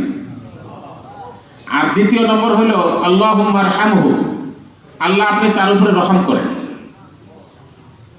তো আল্লাহর রহমতের অর্থ কি, এটার ব্যাখ্যা কি? আল্লাহর রহমতের ব্যাখ্যা হলো যে আল্লাহ আপনি তাকে আপনার জান্নাতের মেহমান বানায়। যে আল্লাহর রহমত পাবে সে আল্লাহর জান্নাত পেয়ে যাবে। এই জন্য আল্লাহ গফুর, আল্লাহ রহিম। আল্লাহ গফুর এই সিফাত যখন কারো উপরে আল্লাহ তাআলা প্রকাশ করবেন তখন সে জাহান্নাম থেকে বেঁচে যাবে। আর আল্লাহ রহিম এই গুণ আল্লাহ তাআলা যখন কারো উপরে প্রকাশ করবেন তখন সে আল্লাহর জান্নাতের মেহমান হয়ে যাবে। এই জন্য ফেরেশতার এই দোয়া। আর ফেরেশতারা নিষ্পাপ সৃষ্টি আল্লাহ, ফেরেশতারা আল্লাহর নিষ্পাপ সৃষ্টি। এবং ফেরেশতাদের গুণাবলীর কথা, ফেরেশতাদের মূল বৈশিষ্ট্যের কথা আল্লাহ তাআলা কোরআনে কারিমে যেটা বলছেন সেটা হলো লা ইয়াসুনাল্লাহা মা আমারাহুম। যে ফেরেশতাদের গুণ হলো যে তারা জন্ম থেকে নিয়ে আজ পর্যন্ত আল্লাহর হুকুমের খেলাফ কোনো কাজ করেনি। ফেরেশতারা আল্লাহর হুকুমের খেলাফ কোনো কাজ করেনি। আল্লাহ যে আদেশ দিচ্ছেন সেটার উপরে 100% ফেরেশতারা আমল করতেছে। তো এই জন্য মেরা মুহতারাম দোস্ত বুজুর্গ, যে একজন মানুষ যখন আমলের মধ্যে থাকে, ইবাদতের মধ্যে থাকে, এক ইবাদতের পরে আরেক ইবাদতের জন্য অপেক্ষমান থাকে, তখন এমনিতেই তার গুনাহ মাফ হতে থাকে। আর দ্বিতীয় নম্বর হলো সে ফেরেশতাদের দোয়া পাইতে থাকে। দোয়া কি দোয়া করে? যে আল্লাহ তাকে মাফ করে দেন, অর্থাৎ তাকে জাহান্নাম দিয়েন না। আর আল্লাহ তাকে আপনি রহমত দান করেন, অর্থাৎ আপনার জান্নাত দিয়ে দেন তাকে। তো মেরে মুহতারাম দোস্ত বুজুর্গ, সাহাবায়ে কেরাম রাদিয়াল্লাহু তাআলা আনহুম, ওনারা যখন ওনাদের দিলের ইয়াকিনটাকে বানাইছে, মূল কথা যেটা, সার কথা যেটা, তো সাহাবায়ে কেরাম রাদিয়াল্লাহু তাআলা আনহুম ওনারা যখন দিলের ইয়াকিনটাকে 100% বানাইতে পারছে, তো তখন ওনারা নিজেদেরকে আখিরাতের লাইনে সর্বোচ্চ পেশ করে দিচ্ছে, আখিরাতের লাইনে। এবং ওই সময় সাহাবায়ে কেরাম অল্প সময়ের অবস্থানটাও দুনিয়াতে আখিরাতে কামিয়াবির লাইনে অনেক বিলম্ব মনে করছেন ওনারা। যেমন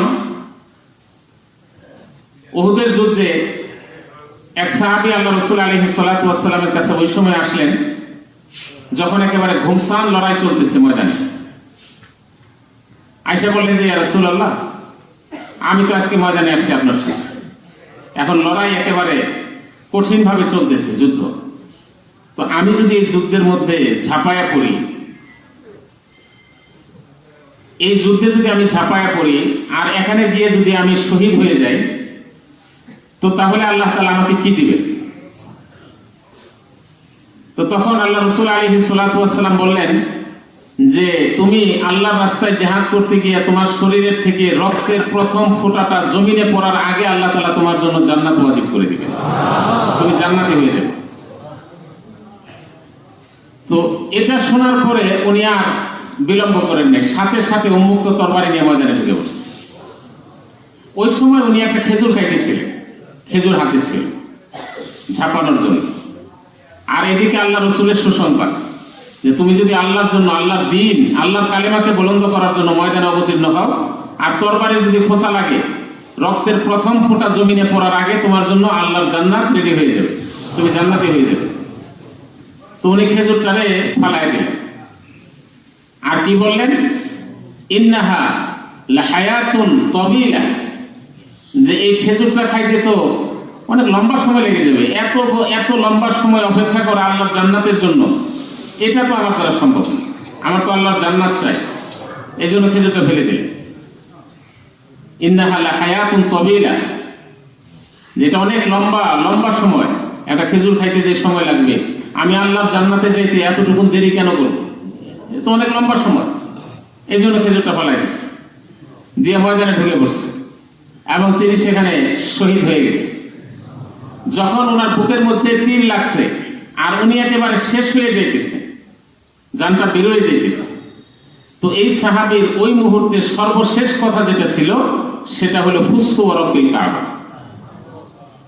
ওই সময় একেবারে শেষ মুহূর্তে, শেষ লগনে জীবনে, যখন তীর তরবারির আঘাতের দ্বারা যখন উনি একেবারে চলে যেতেছে, যাওয়ার মুহূর্তে সর্বশেষ ওনার উচ্চারণটা ছিল ফুস্তু ওয়া রাব্বিল কাবা, আল্লাহর কসম আমি সফল হয়ে গেছি। তো উনি বলেন নাই সাউফা ইয়াকুনু, সাউফা আফুজু, এ জাতীয় শব্দ বলেন নাই। আমাদের বর্ণনা বলছেন যে আশাবাদী কোন শব্দ নাই, ইয়াকিনী শব্দ বলছে। সাউফা আফুজু, অতি শীঘ্রই আমি সফল হব, এমন না, বরং ওই সাহাবী একেবারে জীবনের শেষ লগনের শেষ মুহূর্তে যখন উনি দুনিয়া থেকে চলে যেতেছেন শাহাদাতের মাকাম আর মর্তবার সহিত, তো ওনার ঘোষণা ছিল ফুস্তু ওয়া রাব্বিল কাবা, আল্লাহর কসম আমি কামিয়াব হয়ে গেছি। আল্লাহর রাসূল যে জান্নাতের খোঁজ খবর আমাকে শোনায় দিয়েছে, আমি পেয়ে গেছি, আমি জান্নাত পেয়ে গেছি। এই জন্য মেরে মুহতারাম বুজুর্গ, সাহাবায়ে কেরাম রাদিয়াল্লাহু তাআলা আনহুম, ওনাদের দিলের মধ্যে যখন সহি ইয়াকিন পয়দা হয়েছে, তো তখন ওনাদের মধ্যে আমলের শখ জাগ্রত হয়েছে, আমলের শখ আসছে। তো মেরে মুহতারাম বুজুর্গ, আজকে সারা দুনিয়াতে দাওয়াত ও তাবলীগের নামে যে মেহনতটা চলতেছে, সারা দুনিয়াতে দাওয়াতের নামে যে মেহনতটা চলতেছে, এই মেহনতের আসল উদ্দেশ্যই হলো সাহাবাওয়ালা ওই ইয়াকিন প্রত্যেকটা মানুষের দিলের ভিতরে পয়দা করা, যাতে করে সাহাবাওয়ালা সব আমলের জন্য, আখিরাতের জন্য সবার মধ্যে জিন্দা থাকে। এটা হলো তাবলীগের মেহনতের আসল উদ্দেশ্য। তো মেরে মুহতারাম দোস্ত বুজুর্গ, এই জন্য আমাদের জীবনে আল্লাহ তাআলা যে টার্গেটটা আমাদেরকে দান করছেন, জীবনের লক্ষ্য এবং উদ্দেশ্য যেটা বানায় দিচ্ছেন, সেটা হলো যে আল্লাহর জান্নাত। তো সেই জান্নাতের জন্য তৈয়ারির একটা আকাঙ্ক্ষা, একটা আশাবাদ, একটা শখ, একটা জজবা দিলের ভিতরে পয়দা করার নামই হলো দাওয়াত ও তাবলীগের মেহনত। মেরে মুহতারাম দোস্ত বুজুর্গ, উনি একটা বুনিয়াদী কথা বলছে যে সাহাবায়ে কেরাম এবং আমাদের মাঝে ব্যবধান কতখানি, ওনাদের আর আমাদের মাঝে ব্যবধানটা কি, সাহাবায়ে কেরাম কেমন ছিলেন আর আজকে আমরা কেমন। তো মেরে মোহতারাম দোস্ত বুজুর্গ, সাহাবায়ে কেরাম দুনিয়াতে যতদিন বেঁচে ছিলেন ওনাদের বেঁচে থাকাটা ছিল শুধুমাত্র আখিরাতের জন্য। আর আজকে আমরা বেঁচে থাকতেছি, আমাদের বেঁচে থাকাটা হলো দুনিয়ার জন্য। এটা হলো সাহাবা এবং আমাদের মাঝে ব্যবধান। ওনারা দুনিয়াতে যতটুকু সময় বেঁচে থাকছেন, ওনারা প্রতি মুহূর্তে স্বপ্ন নিয়ে ওনারা বেঁচে থাকছে। হিমামুন আলা আখিরা, যে আমাদের টার্গেট দুনিয়া না, আমাদের টার্গেট হলো আখিরাত। ইন্না হিমামুন আলা আখিরা, এটা হলো সাহাবা ওয়ালা জজবা। সাহাবাদের মধ্যে বেঁচে থাকার স্বপ্ন ছিল কি জন্য? আখিরাতের জন্য, আখিরাতের কামাইয়ের জন্য, আল্লাহর জান্নাত পাওয়ার জন্য ওনারা বেঁচে থাকে। আর আজকে যে আমরা বেঁচে আছি শুধুমাত্র দুনিয়ার জন্য। আমার দুনিয়াটা সুন্দর হোক, আরো অনেক প্ল্যান, আরো অনেক প্রোগ্রাম বাস্তবায়ন করা আমার বাকি রয়ে গেছে, যেন আমার বেঁচে থাকা দরকার। কিন্তু সাহাবায়ে কেরাম রাদিয়াল্লাহু তাআলা আনহুম ওনারা বেঁচে থাকতেন শুধু আখিরাতের জন্য, আর আমরা বেঁচে আছি দুনিয়ার জন্য। এটা হলো সাহাবা এবং আমাদের মাঝে বুনিয়াদি ব্যবধান। তো মেরে মোহতারাম দোস্ত বুজুর্গ, সাহাবায়ে কেরাম রাদিয়াল্লাহু তাআলা আনহুম ওনাদের হায়াতে, ওনাদের জিন্দেগিতে যত কুরবানি দ্বীনের নিসবতে পেশ করছেন, এগুলি সব আখিরাতের জন্য ছিল, যেহেতু ওনাদের জীবন আখিরাতের জন্য ছিল। আর এই কারণে এগুলি কোরবানি এবং মুজাহাদা ওনাদের উপরে চাপায় দেওয়া ছিল না, বরং এই কোরবানি এবং মুজাহাদা ওনারা নিজের মনের থেকে খুশি মনে করছেন। কেন? ওনাদের টার্গেট আখিরাত। আমি এখানে কোরবানি করলে আখিরাতে পাবো। এই জন্য সাহাবাদের জান দেওয়া, সাহাবাদের মাল দেওয়া, সাহাবায়ে কেরাম বিবিকে বিধবা করা, বাচ্চাদেরকে এতিম করা, বাগান উজাড় করে দেওয়া, ব্যবসা বাণিজ্য সব শেষ করে দেওয়া, সাহাবায়ে কেরাম রাদিয়াল্লাহু তাআলা আনহুম যে কোরবানিগুলি এই ক্ষেত্রে করছেন, এগুলির একটাই কারণ ছিল, সেটা হলো যে সাহাবায়ে কেরাম দুনিয়াতে বেঁচে থাকতেন আখিরাতের জন্য। ওনারা এই বিশ্বাসের সহিত বেঁচে থাকতেন যে আমার সামনে আখিরাতে আমাকে যেতে হবে, ইচ্ছায় অনিচ্ছায় সেখানে পৌঁছতে হবে। এজন্য সেটার সামান জোগাড় করার জন্য দুনিয়াতে আমাকে কিছু কোরবানি, কিছু মুজাহাদা করতে হবে। সেই কোরবানি এবং মুজাহাদার সাথে সাহাবায়ে কেরাম নিজেদেরকে খুশি মনে পেশ করতেন, জোর করে চাপায় দেওয়া হয়নি দ্বীনের কোরবানি এবং মুজাহাদা ওনাদের উপর।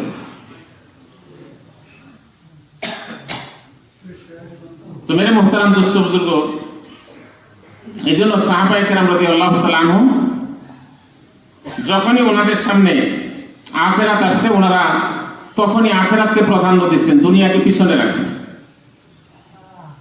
আর সমস্ত নবীদের দাওয়াত এটাই ছিল, সব নবীরা এই দাওয়াত দিচ্ছে। নবীদের দাওয়াতের যেটা মূল টার্গেট ছিল, উদ্দেশ্য ছিল, সেটা হলো মানুষের আখিরাতের স্বপ্ন মানুষের ভিতরে জাগানো, আর মানুষকে আল্লাহর জান্নাতের জন্য আশাবাদী বানানো। এটা হলো নবীদের মেহনতের মূল বুনিয়াদ, মূল ভিত্তি, মূল ফাউন্ডেশন। যে জীবনের লক্ষ্য আখিরাত, জীবনের লক্ষ্য জান্নাত কামাই করা, জান্নাত অর্জন করা। তো সমস্ত নবীরা দুনিয়াতে এসে মানুষকে তাদের এই লক্ষ্য এবং এই টার্গেটের উপরে সব মানুষকে উঠানোর জন্য চেষ্টা করছে।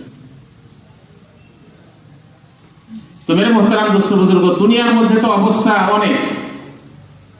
একজন মানুষ দুনিয়াতে এসে কখনো অসুস্থ থাকে, কখনো আবার সুস্থ থাকে, কখনো গরিব থাকে, আবার কখনো ধনী থাকে, কখনো গরম, কখনো ঠান্ডা, কখনো বর্ষা, কখনো জলে, কখনো স্থলে।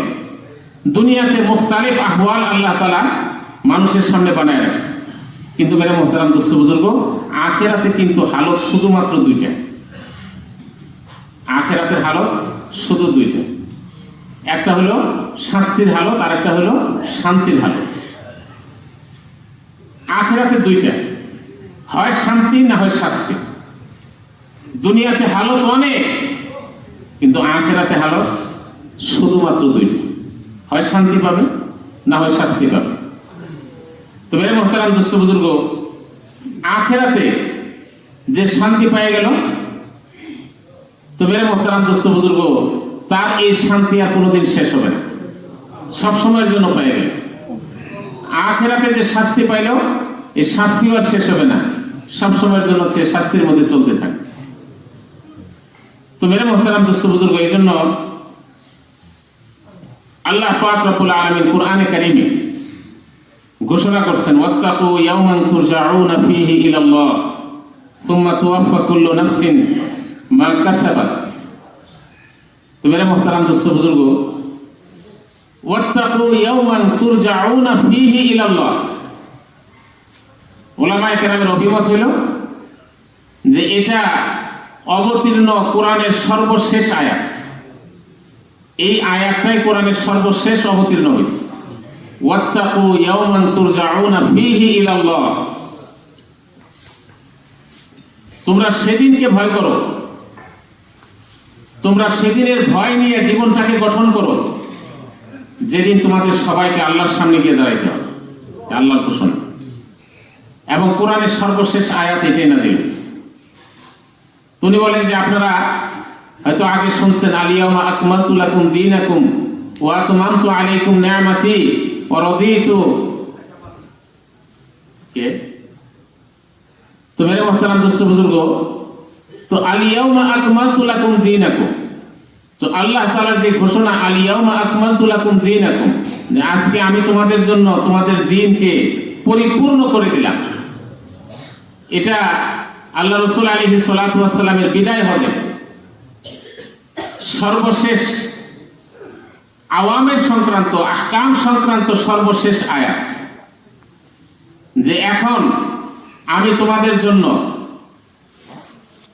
ঈমানিয়াত, ইবাদাত, মুআমালাত, মুআশারাত, আখলাকিয়াত, যত লাইনের হুকুম আছে সমস্ত হুকুম আমি পূর্ণ করে দিছি, পুরা দ্বীনকে আমি তোমাদের জন্য মুকাম্মাল করে দিছি।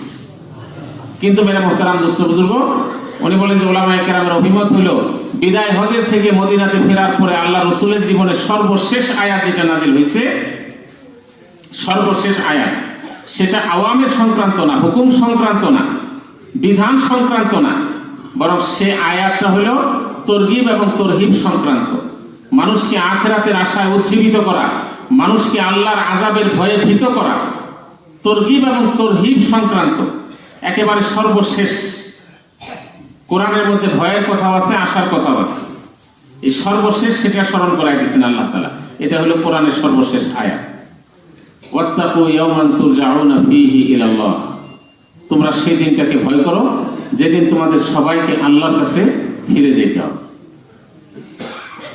তো মেরে মুহতারাম দোস্ত বুজুর্গ, তো আজকে এই দুনিয়াতে আল্লাহ তাআলা আমাদেরকে কাউকে 60-70 বছরের হায়াত আর জিন্দেগি আল্লাহ তাআলা দান করছে।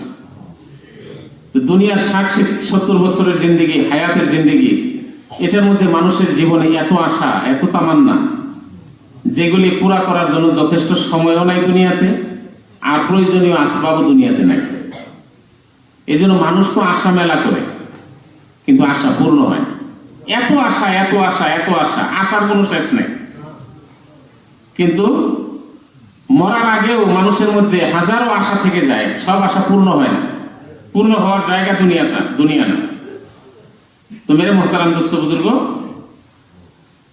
মানুষের সমস্ত আশা, সমস্ত তামান্না, এটা পুরা হওয়ার একমাত্র জায়গা হলো আল্লাহর জান্নাত। ওইখানে যাওয়ার পরে আল্লাহ তাআলা মানুষের যত দিলের আশা আছে সমস্ত আশাকে আল্লাহ তাআলা পুরা করে দিবেন। ওয়ালাকুম ফীহা মা তাশতাহি আনফুসুকুম ওয়ালাকুম ফীহা মা তাদউন, সেখানে যাওয়ার পরে তোমাদের মনের সব আশাকে পূর্ণ করে দেওয়া হবে। আর আবাদুল আবাদ জিন্দেগি, মানুষ সেই আশার পূর্ণতা নিয়ে আল্লাহর জান্নাতে মানুষ অবস্থান করবে।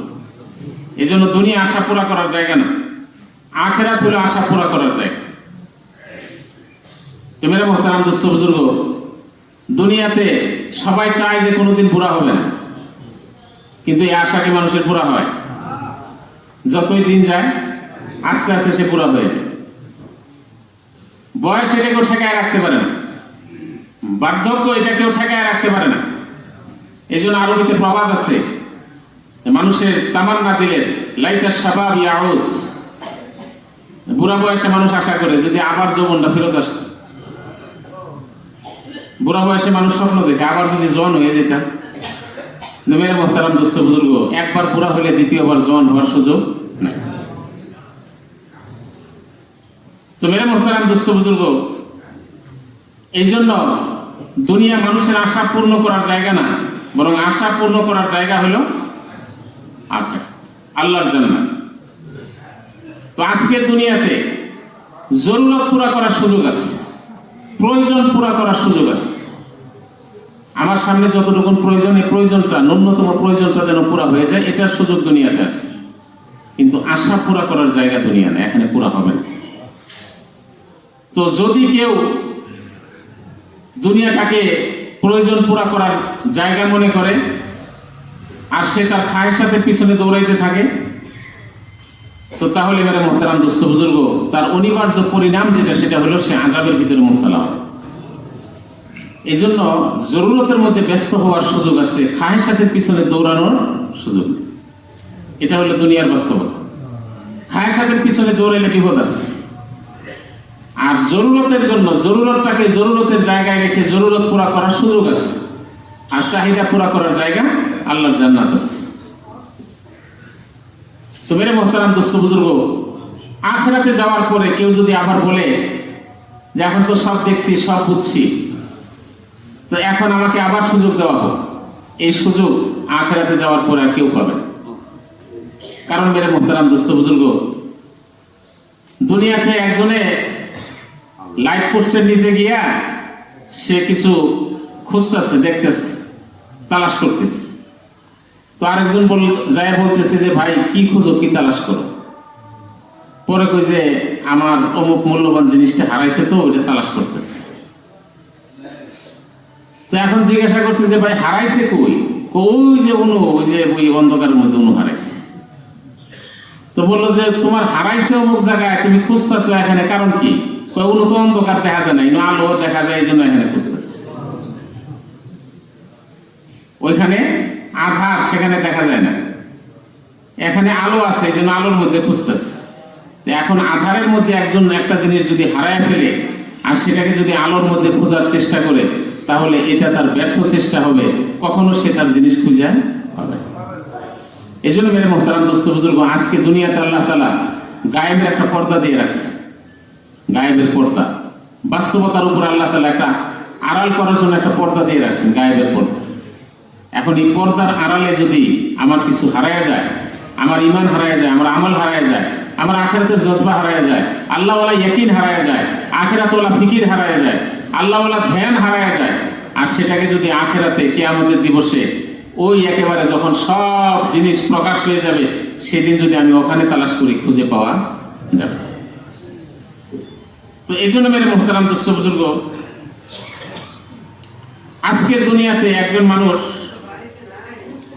সে চায় না যে সে বুড়া হয়ে যায়, সে চায় না সে বৃদ্ধ হয়ে যায়, কিন্তু তারপরেও তাকে বৃদ্ধ হইতে হয়। একজন মানুষ দুনিয়াতে চায় না যে সে অসুস্থ হয়ে যায়, কিন্তু তারপরেও তাকে অসুস্থ হইতে হয়। একজন মানুষ সে দুনিয়াতে চায় না যে সে তার সুখ, শান্তি, সমৃদ্ধি এটা তার হাতছাড়া হয়ে যায়, চায় যে সব সময় সুখ যেন আমাকে ধরা দেয়, কিন্তু এটা দুনিয়াতে সম্ভব না। আর মেরে মোহতারাম দোস্ত বুজুর্গ, দুনিয়াতে সবাই চায় যে আমি যেন দুনিয়াতে একেবারে চির সুস্থ, চির স্বাভাবিক, চির স্বাবলম্বী থাকি, কিন্তু মেরে মোহতারাম দোস্ত বুজুর্গ, এগুলির একটাও দুনিয়াতে সম্ভব না। কিন্তু মেরে মোহতারাম দোস্ত বুজুর্গ, আল্লাহর জান্নাতে যখন মানুষ যাবে, তো তখন আল্লাহর পক্ষ থেকে ঘোষণা করা হবে, এই যে তোমারে জওয়ান বানায় দিলাম, আর জীবনে তুমি বুড়া হবে না। আল্লাহর জান্নাতে যাওয়ার পরে আল্লাহ তাআলা ঘোষণা করবেন যে তোমাকে যুবক বানায় দিলাম, ইন্নাকা আনতা শুব্বু, এই যে তোমার যুবক বানায় দিলাম, যুবক। আর এই যৌবন তোমার জীবনে কোনোদিন শেষ হবে না, তুমি আজীবন আবাদুল আবাদ জিন্দেগি যুবক থাকবে, তোমার যৌবন কোনোদিন শেষ হবে না। আর মেরে মোহতারাম দোস্ত বুজুর্গ, তোমাকে এই যে একেবারে চির সুস্থ বানায় দিলাম, চির সুস্থ বানায় দিলাম, তুমি আর জীবনে কোনোদিন অসুস্থ হবে না। জান্নাতের পরিবেশে আবাদুল আবাদ জিন্দেগি, একজন মানুষ আর অসুস্থ হবে না, অসুস্থ হওয়ার সুযোগ নেই। আল্লাহ তাআলা তার জন্য অসুস্থতাকে একেবারে চির হারাম করে দিবেন। আর মেরে মুহতারাম দোস্ত বুজুর্গ, আল্লাহ তাআলা ঘোষণা করবেন যে আমি এই জান্নাতের মধ্যে তোমার জন্য চিরস্থায়ী সুখ, শান্তি, সমৃদ্ধির ব্যবস্থা করে দিলাম, এটার থেকে তুমি কখনো বঞ্চিত হবে না। আর মেরে মুহতারাম দোস্ত বুজুর্গ, দুনিয়াতে আরেকটা জিনিস আছে যেটা মানুষ একদম চায় না, সেটা হলো মানুষ মরতে চায় না। মানুষ দুনিয়াতে মরতে চায় না। একেবারে বয়স 80-90 বছর হয়ে গেছে, তারপরেও নিজেও বলে, সন্তানরাও বলে যে সব বেঁচে কিনা হইলেও দেহ আর একটু চেষ্টা করে কয়দিন বাঁচন যায় কিনা।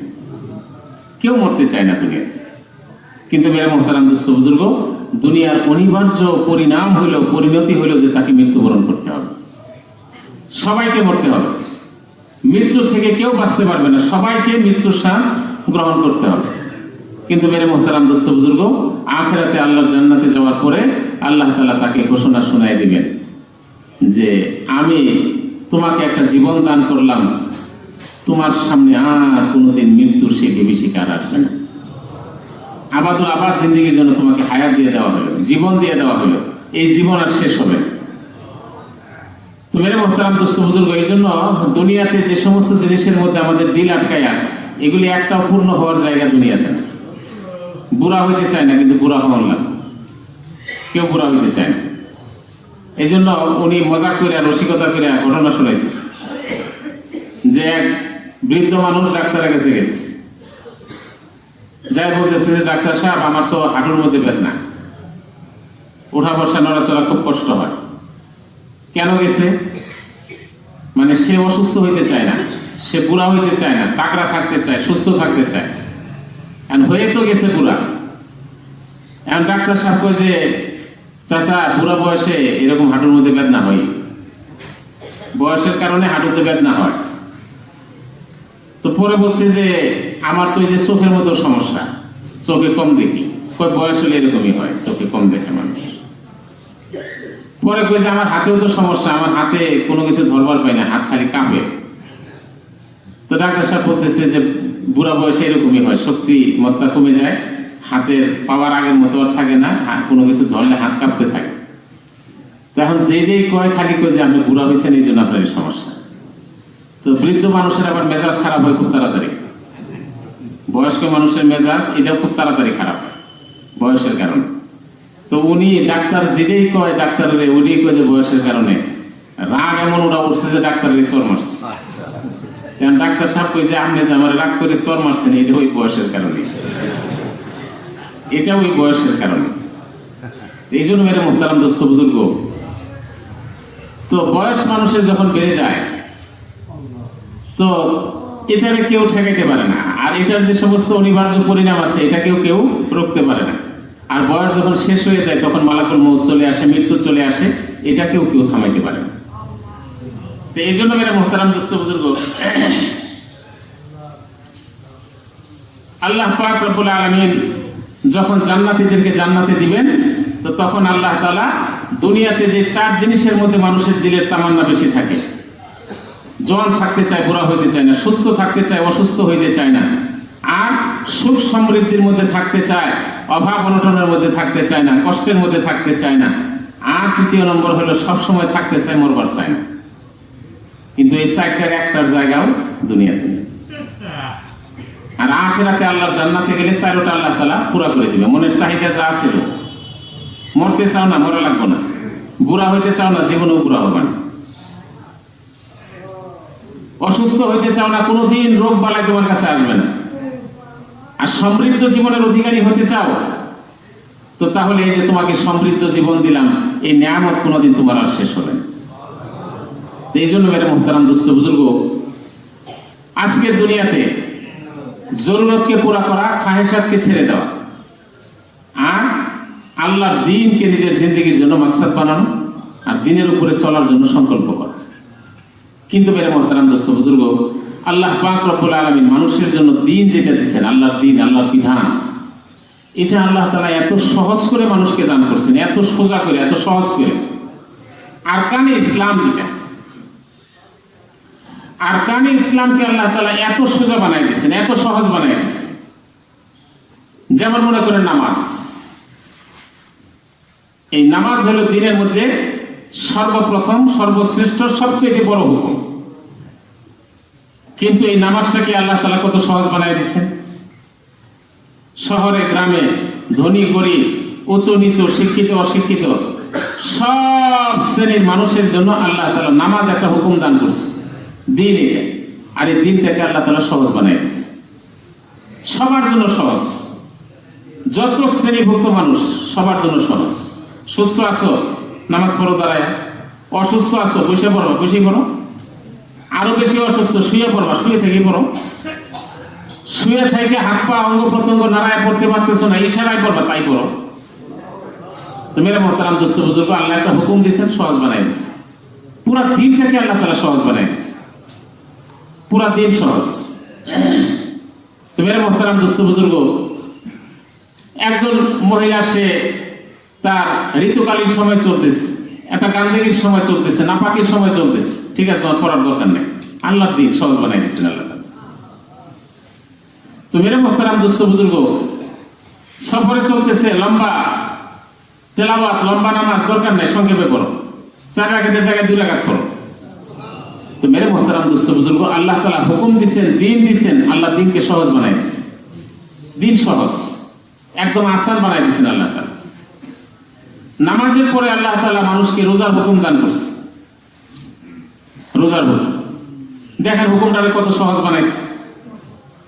আপনার রোজার হুকুমটা 12 মাস দিতে পারতেন আল্লাহ তাআলা, 12 মাস না দিয়ে মাত্র 1 মাস, আর 11 মাস খাও, খুব খাও, দিনে রাত্রে খাও, 1 মাস।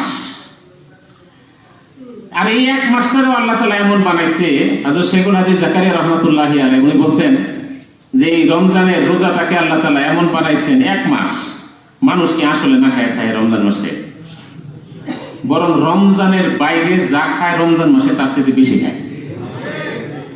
সন্ধ্যার সময়, ইফতারির যখন সময় আসে, এত ফল ফ্রুট এবং এত বিলাসী আয়োজন রমজানের বাইরে 12 মাসে, 11 মাসে বোধহয় একবারও করেন। কিন্তু এই সন্ধ্যার সময় খাবার একেবারে রকমারি খাবার, খাবারের একেবারে বাহার সাজায় বসে খাইতেছে, মন মতো খাইতেছে। আবার সেহরির সময় কত রকমের খাবার, কত রকমের রান্না, আবার শেষে দুধ কলাও খাইতেছে যে একটু খায়নি। তো সেহরিতে এমন খাবার খায়, এত সুন্দর খাবার খায় এবং এত বেশি করে খায় যে রমজানের বাইরে এরকম খায় না। তো এখন সন্ধ্যার সময়ও একেবারে বাহারি আয়োজন, সেহরিতেও একদম বাহারি আয়োজন, সন্ধ্যায়ও খাইতেছে একেবারে পেট ভইরা বিভিন্ন আইটেম, সেহরিতেও বিভিন্ন আইটেম এবং পেট ভরে খাইতেছে। আর আল্লাহ কইতেছে যে তুই না খাই আসিস, যা তোর আমি নেকি দিয়ে দেব। কত সহজ বানাই দিচ্ছে। না খায় থাকা না, তো রমজান মাসে আরো বেশি খায় থাকা হয়, আল্লাহ বান্দাদেরকে আরো বেশি খাওয়ায়। সেহরির জন্য বিধান করছেন যে একেবারে শেষ টাইমে সেহরি খাওয়া, যাতে সারাদিন ওই যে না খাওয়ার যে গ্যাপটা আছে এটা যাতে কম হয়, এটা আল্লাহর বিধান। শেষ টাইমে সেহরি খাওয়া, এটা হলো সুন্নত। আবার ইফতারি যাতে 1 মিনিট বিলম্ব না হয়, ইফতারি বিলম্ব করা মাকরুহ। ইফতারির টাইম হয়েছে আর দেরি নেই, সাথে সাথে ইফতারি করে ফেলো। তো মেরে মোহতারাম দোস্ত বুজুর্গ, এই জন্য আল্লাহ তাআলা রোজার একটা বিধান দিয়েছেন, কত সহজ বানাই দিয়েছে। বেশি খাও, আর নাম হবে কি যে তুমি না খাই আসিলা, আর আমি সব মানুষের মধ্যে তোমাদেরকে এই রোজা রাখার কারণে আলাদাভাবে পুরস্কার দান করব। বেশি খাওয়াইয়া না খায়া থাকার নাম কইরা আল্লাহ তাআলা তার বান্দাদেরকে বেশি দেওয়ার মাধ্যম বানাইছেন। আল্লাহর হুকুম কঠিন বানাইনি, সহজ বানাইছে, সহজ। আর মেরে মোহতারাম দোস্ত বুজুর্গ, রমজান মাস এসে গেছে, একজন মহিলা সে গর্ভবতী, ডাক্তার বলছে যে রোজা রাখলে তারও ক্ষতি হইতে পারে, বাচ্চারও ক্ষতি হইতে পারে। তো আল্লাহর বিধান কি, তোমার এখন রাখার দরকার নেই, রমজানের পরে যখন সুযোগ পাও মিল মতো রেখে নিয়ে যাও, বাদ দাও। আল্লাহ তাআলা সহজ বানাই দিচ্ছে, হুকুম দিচ্ছে আবার সহজ বানাই দিচ্ছে। সফরের হালতে আছে যে আমার এক তো সফরের কষ্ট, আমার এই না খায় থাকার কষ্ট, আল্লাহ বলছে তাই দরকার নাই, তোর এখন রোজা রাখার দরকার নাই, তুই সফর থেকে ফিরা রমজানের পরে যখন সুযোগ পাস তুই রোজা রাখে নিস, রমজানের নেকি করে দিয়ে দেব, সহজ। তো মেরে মোহতারাম দোস্ত বুজুর্গ, আল্লাহ পাক রব্বুল আলামিন হুকুম দিচ্ছেন তো সহজ বানাই দিচ্ছে। যাকাতের হুকুম দান করছেন আল্লাহ তাআলা, কতটুকু? 2.5%। 97% বান্দা তোমারই থাক, দিছি তো আমি, সম্পদ আমার, দিছি তোমারে, 97.5 তুমি রাখো, আমার দেওয়াটার মধ্যে থেকে তুমি আমারে 2.5% দাও, 2.5%। আর এই 2.5% দেওয়ার বিধান কাদেরকে? যে সর্বপ্রথম হলো নিকট আত্মীয় যারা গরিব তাদেরকে দেওয়ার বিধান। সাগায়ানা করতেছে আর আল্লাহকে তুই আমারে দিছিস। দেখেন আল্লাহর বিধান। যারা দিতেছে তারা বলে দেওয়ার দরকার নেই কথা যে তোমার জাকাত দিয়ে দিস। এখন নিজের চাচাতো ভাই, চেরাতো ভাই, খালাতো ভাই, মামাতো ভাই, ফুফাতো ভাই, আত্মীয় স্বজন গরিব, ঈদের সময় ডাকে আইনা যে তোমার এই 5,000 টাকা দিলাম, যাও বাজার সদাই করো, করলে সাগায় না। মনে মনে নিয়ত হইলেও যে আল্লাহর বিধান পালন করলাম, আল্লাহ হুকুম, আল্লাহ কত সহজ করে দিচ্ছে। দিলেন ভাইরে, সাগায় না করলেন বাহ্যিক ভাবে, সে পূর্তিতে যে আমার ভাই 5,000 টাকা দিচ্ছে, কিন্তু আল্লাহরে বললেন যে আল্লাহ যে আমার উপরে জাকাত কোনতে দিলাম, তা আল্লাহ ঠিক আছে যা, তুই করলি সাগায় না, আমি মাইনে নিলাম তুই জাকাত দিচ্ছিস, তোর মাল নাই পবিত্র বানাই দিলাম, মালকে আমি বরকতময় বানাই দিলাম। আল্লাহ তাআলার হুকুম কত সহজ, কত সোজা বানাই দিয়েছেন আল্লাহ তাআলা। জাকাতের বিধানই হলো এটা যে আগে সর্বপ্রথম নিজের নিকটতম আত্মীয় স্বজন এবং এদের মধ্যে যারা দিনদার গরিব তাদেরকে আগে দাও, তাদেরকে আগে দাও। মেরে মোহতারাম দোস্ত বুজুর্গ, কত সহজ হুকুম, কত আসান বানাই দিয়েছেন আল্লাহ তাআলা। আর মেরে মোহতারাম দোস্ত বুজুর্গ, এরপরে আপনি হজের বিধান সবাই দেয় না, যাদের সম্পদ আছে তাদেরকে দিচ্ছে। আর বেটার সম্পদ হয়েছে দেখে প্রত্যেক বছর বছর না, জীবনে একবার, জীবনে একবার। এই জন্য মেরে মোহতারাম দোস্ত বুজুর্গ, এটাও আল্লাহ তাআলা কত সহজ করে দিচ্ছে। তো আল্লাহ তাআলা তার সমস্ত বিধানগুলিকে সহজ বানাই দিচ্ছে। এই জন্য হাদিসের মধ্যে আসছে আর দিন ইসরুন, আল্লাহর দিন এটা হলো একদম সোজা এবং সহজ একটা বিষয়। কঠিন কোন জিনিস আল্লাহ তাআলা মানুষের উপরে চাপান নাই। আনুনজিমুকুমুহা ওয়া আনতুম লাহা কারিহুন, আল্লাহ বলছেন তোমরা কি মনে করো যে আমি তোমাদের উপরে কঠিন কোন বোঝা চাপাই দিছি? আনুনজিমুকুমুহা ওয়া আনতুম লাহা কারিহুন, তোমরা পারবা না, কষ্ট হবে, বরদাস্ত করতে পারবে না, এরকম জটিল কঠিন কোন হুকুম আমি তোমাদেরকে দিছি? সব তো সোজা বানাই দিছি, তোমাদের সহজ সহজ বানাই দিছি। তো মেরে মোহতারাম দোস্ত বুজুর্গ, এখন যে জিনিসটা আমাদের সামনে প্রশ্ন, সেটা হলো যে আল্লাহ তাআলা দিন বানাইছে সহজ, কিন্তু আমাদের দিকে তাকাইলে বোঝা যায় যে দিনের উপরে চলা আমরা মনে করি সবচেয়ে বেশি কঠিন। আমরা মনে করি সবচেয়ে বেশি কঠিন। মুয়াজ্জিন আযান দিতেছে 5 ওয়াক্তে, ঘোষণা কার? আল্লাহ। মুয়াজ্জিন নিজের কথা কইতেছে না, মুয়াজ্জিন ডাকতেছে যে আল্লাহ তোমারে ডাকে, তুমি মসজিদে আয় করো। মুয়াজ্জিনের কথার অর্থ কি? সে তার নিজের কথা বলছে না, সে আল্লাহর বান্দাদেরকে শোনাইতেছে না, এই মিয়া তোমার আল্লাহ ডাকছে, তাড়াতাড়ি আও, দেরি করুন, আল্লাহ ঘুরে এসে বলো, কারণ ডাকটা আল্লাহ। এখন আপনার যদি বেতনভুক্ত কোনো কর্মচারী থাকে, অধীনস্থ কোনো লোক থাকে, আর তারে যদি আপনি ডাক দেন পিয়ন দিয়ে, এই ওরটা কিনে, আপনার কর্মচারী, আপনার স্টাফ, আর সে যদি বলে যে আমার কাম আছে যাবেন না, তাহলে আপনার মেজাজটা কিরকম খারাপ হবে? কামের লাগে তো তোরে আমি রাখছি, আর আমার টাকা দিয়ে তোরে আমি রাখছি, আর আমার হুকুম সেখানে কত আমার কাম আছে।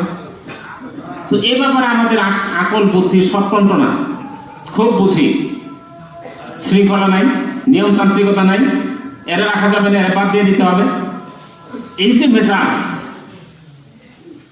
আমার সামান্য বেতনে বেতনভুক্ত একজন লোকের প্রতি আমার এই অধিকার, আর যে আল্লাহ তাআলা আমাকে একেবারে তার আসমান জমিন সমস্ত নিয়ামত যে আল্লাহ তাআলা আমাকে দিয়েছে, সেরা সুন্দর করে আমাকে যে আল্লাহ তাআলা বানিয়েছে, তো আল্লাহর পক্ষ থেকে ঘোষণা করতেছে যে এই তোমার আল্লাহ ডাকছে, তাতে যে আল্লাহ ডাকছে, তা আমি কি বলি? কাম আছে, আমার কাজ আছে। তুমি এর মোহতারাম দোস্ত বুজুর্গ, এটা কত বড় অন্যায়, কত বড় জুলুমের কথা, এটা কত বড় আপত্তিকর কথা, কত বড় আপত্তির কথা। নিজের পোলা যদি নিজের কথা না শোনে, ওই সময় কিরকম কষ্টটা লাগে। তো আমার সন্তানের প্রতি আমার যে অধিকার, আমার সন্তানের প্রতি আমার যে মায়া, আমার যতটুকু মমতা, মেরে মোহতারাম দোস্ত বুজুর্গ, তার চাইতে হাজারো লাখো কোটি গুণ বেশি অধিকার আমার আল্লাহ আমার উপরে রাখেন। এবং আমি আমার সন্তানকে যতটুকু মহব্বত করি তার চেয়ে কোটি গুণ বেশি মহব্বত আল্লাহ আমারে করে। সে আল্লাহর কথা কয়ে ডাকতেছে, কিন্তু আমার জন্য মহা বিপদ, অনেক কাজ যেতে পারে। আর এটা কত বড় অন্যায়। অথচ আল্লাহ তাআলা দিনটাকে সহজ বানাই দিচ্ছে। সারাদিনে নামাজ পড়া দিচ্ছে, 24 ঘন্টায় নামাজ পড়ো, 5 বার নামাজ পড়ার জন্য বলছে। 24 ঘন্টার মধ্যে 5 বার নামাজ পড়তে 50 মিনিট সময় সর্বোচ্চ, 1 ঘন্টা। আল্লাহ তাআলা 1 ঘন্টার জন্য তাকে ডাকতেছে, 23 ঘন্টায় তার জরুরত পুরা করার সুযোগ রয়ে গেছে। এখন সেই ক্ষেত্রে সে যদি বলে যে আল্লাহ কাছে ডাকছেন, জানো না মেরে মোহতারাম দোস্ত বুজুর্গ, মুয়াজ্জিন আমাকে ডাক দিতেছে আসসালাতু খায়রুম মিনান নাওম, ঘুমের চেয়ে নামাজ ভালো। মুয়াজ্জিন ডাকছে আমাকে, আর আমি যে ল্যাপমোড়া দিয়ে হয়ে থাকতেছি, এটা তর্জমা কি? ওই যে বেটা মুয়াজ্জিন তুই যত কথাই করছ, ঘুমের চেয়ে নামাজ ভালো, কিন্তু আমার ডিক্লারেশন হইল আন নাওমু খায়রুম মিনাস সালাত। এটা মুখে বলার লাগে না, কিন্তু বোঝা যায় যে আমার ঘুম নামাজের চেয়ে অনেক ভালো,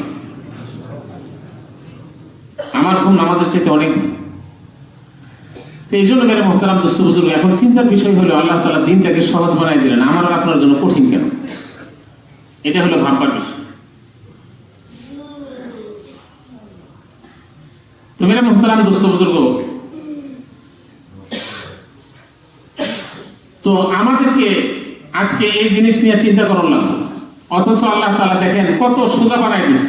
জিন্দেগির একটা লম্বা সময় চলে গেছে, উল্টা পাল্টা চলে গেছে, কিন্তু আল্লাহ তাআলা কত সহজ বানাই দিচ্ছে। আল ইসলাম ইয়াহদিমু মা কানা ক্বাবলা, আল ইসলাম ইয়াহদিমু মা কানা ক্বাবলাহু।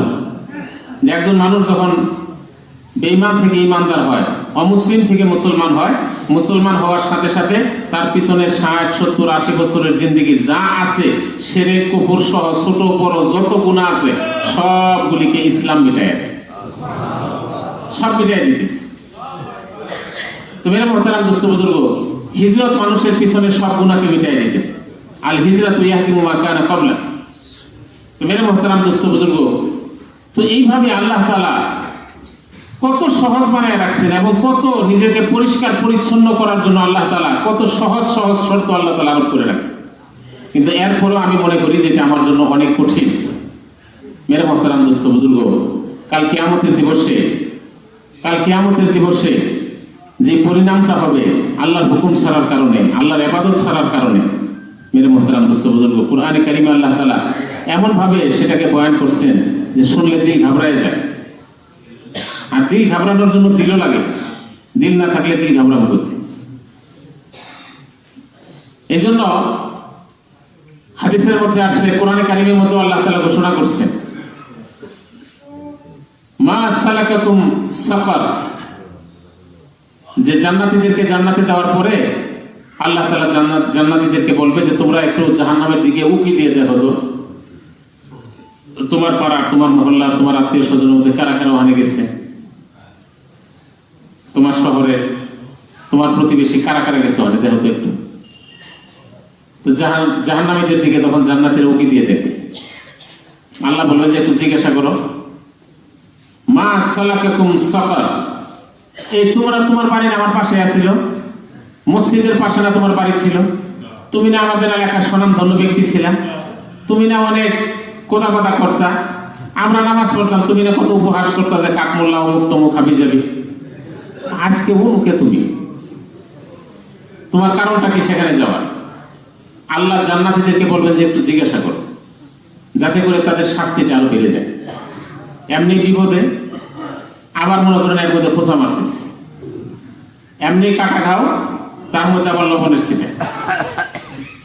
তো তখন তারা যে কথাটা বলবে, তো পুরোটাই আলোচনা করা মূল উদ্দেশ্য না, মূল বিষয় যেটা, সর্বপ্রথম তারা বলবে লাম নাকু মিনাল মুসাল্লিন, যে আমাদের আজকের এই পরিণাম এবং এই পরিণতির পিছনে যেটা সবচেয়ে বড় কারণ, সেটা হলো যে দুনিয়াতে মুয়াজ্জিন আমাদেরকে সবসময় ডাকতো, কিন্তু আমরা কখনো নামাজে আসতাম না।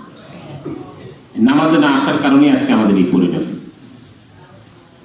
তো এই জন্য মেরে মোহতারাম দোস্ত বুজুর্গ, এখন যে কথাটা আপনাদের কাছে সর্বশেষ আরো, সেটা হলো যে আল্লাহ তাআলা দিন বানায় দিয়েছেন সহজ, কিন্তু এটা আমরা আজকে নিজেদের জন্য এত মুশকিল এবং এত কঠিন কেন বানাইছি? তো ওলামায়ে কেরাম এটার দুইটা কারণ বলছে, যে দুই কারণে দিন সহজ কিন্তু মানা আমাদের জন্য কঠিন হয়ে গেছে। দুইটা কারণ।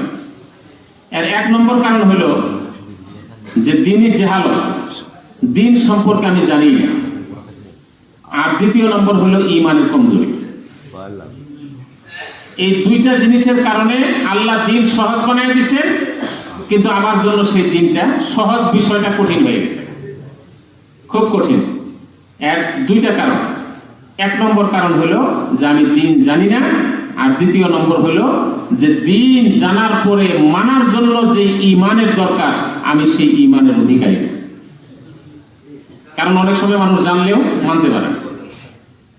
যে ঈমানের কালিমা পড়ছে, মুসলমান হয়েছে, 5 ওয়াক্ত নামাজ তার জন্য ফরজ, এই কথা জানে না। দুনিয়াতে এরকম কোন আদনা মুসলমান খুঁজে পাওয়া যাবে?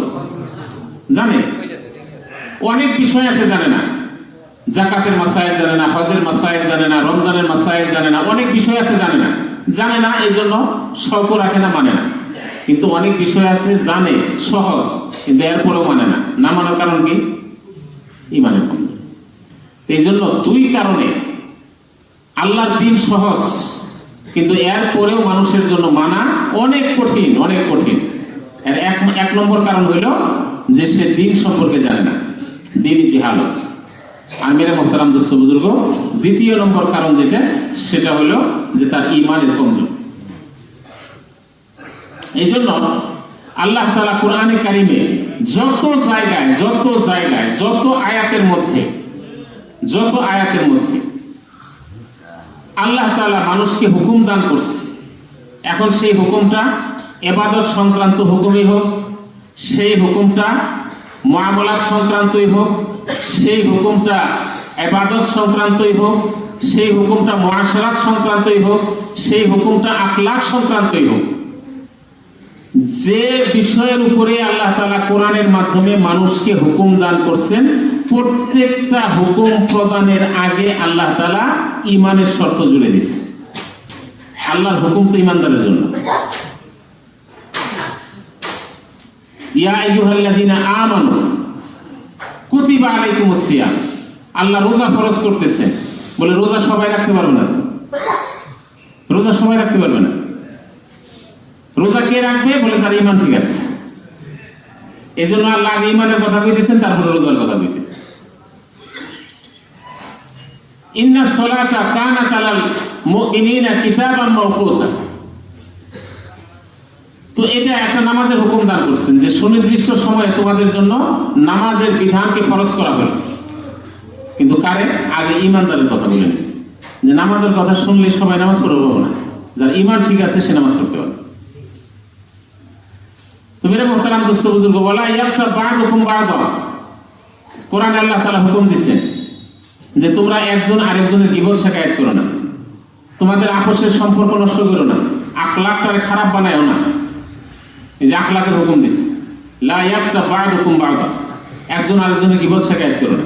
এই যে আখলাকি হুকুমটা আল্লাহ তাআলা দান করছেন, তো মেরে মোহতারাম দোস্ত বুজুর্গ, আগে বলছেন ইয়া আইয়ুহাল্লাযীনা আমানু, ও ঈমানদারেরা, তোমরা একজন আরেকজনের গীবত কইয়া নিজের চরিত্রটা নষ্ট করো না, যেটা আল্লাহর হুকুম। কিন্তু কারে দিচ্ছেন? ঈমানদার। ঈমান না থাকলে সে গীবত থেকে বাঁচতে পারে। এখন যদি কেউ গীবতের মধ্যে মুবতালা হয়, বোঝা যাবে তার ঈমানের মধ্যে দুর্বলতা আছে, ঈমানের কমজোরি। এই জন্য মেরে মোহতারাম দোস্ত বুজুর্গ, আল্লাহ তাআলা যত আহকামাত কোরআনের মাধ্যমে নাযিল করছেন, সেটা ইবাদত সংক্রান্তই হোক, মুআমালা সংক্রান্তই হোক, মুআশারাত সংক্রান্তই হোক, আর আখলাক সংক্রান্তই হোক, সমস্ত হুকুম দেওয়ার পূর্বে আল্লাহ তাআলা ঈমানটাকে আগে শর্ত হিসেবে দান করছে, যে ঈমান থাকলে আল্লাহর হুকুম পালন করা। তো মেরে মোহতারাম দোস্ত বুজুর্গ, এখন এই যে ঈমান আজকে আমাদের দুর্বল হওয়ার কারণে মুসলমানের সমাজ কিন্তু আল্লাহর আহকামাতের পাবন্দি নাই আমাদের মধ্যে।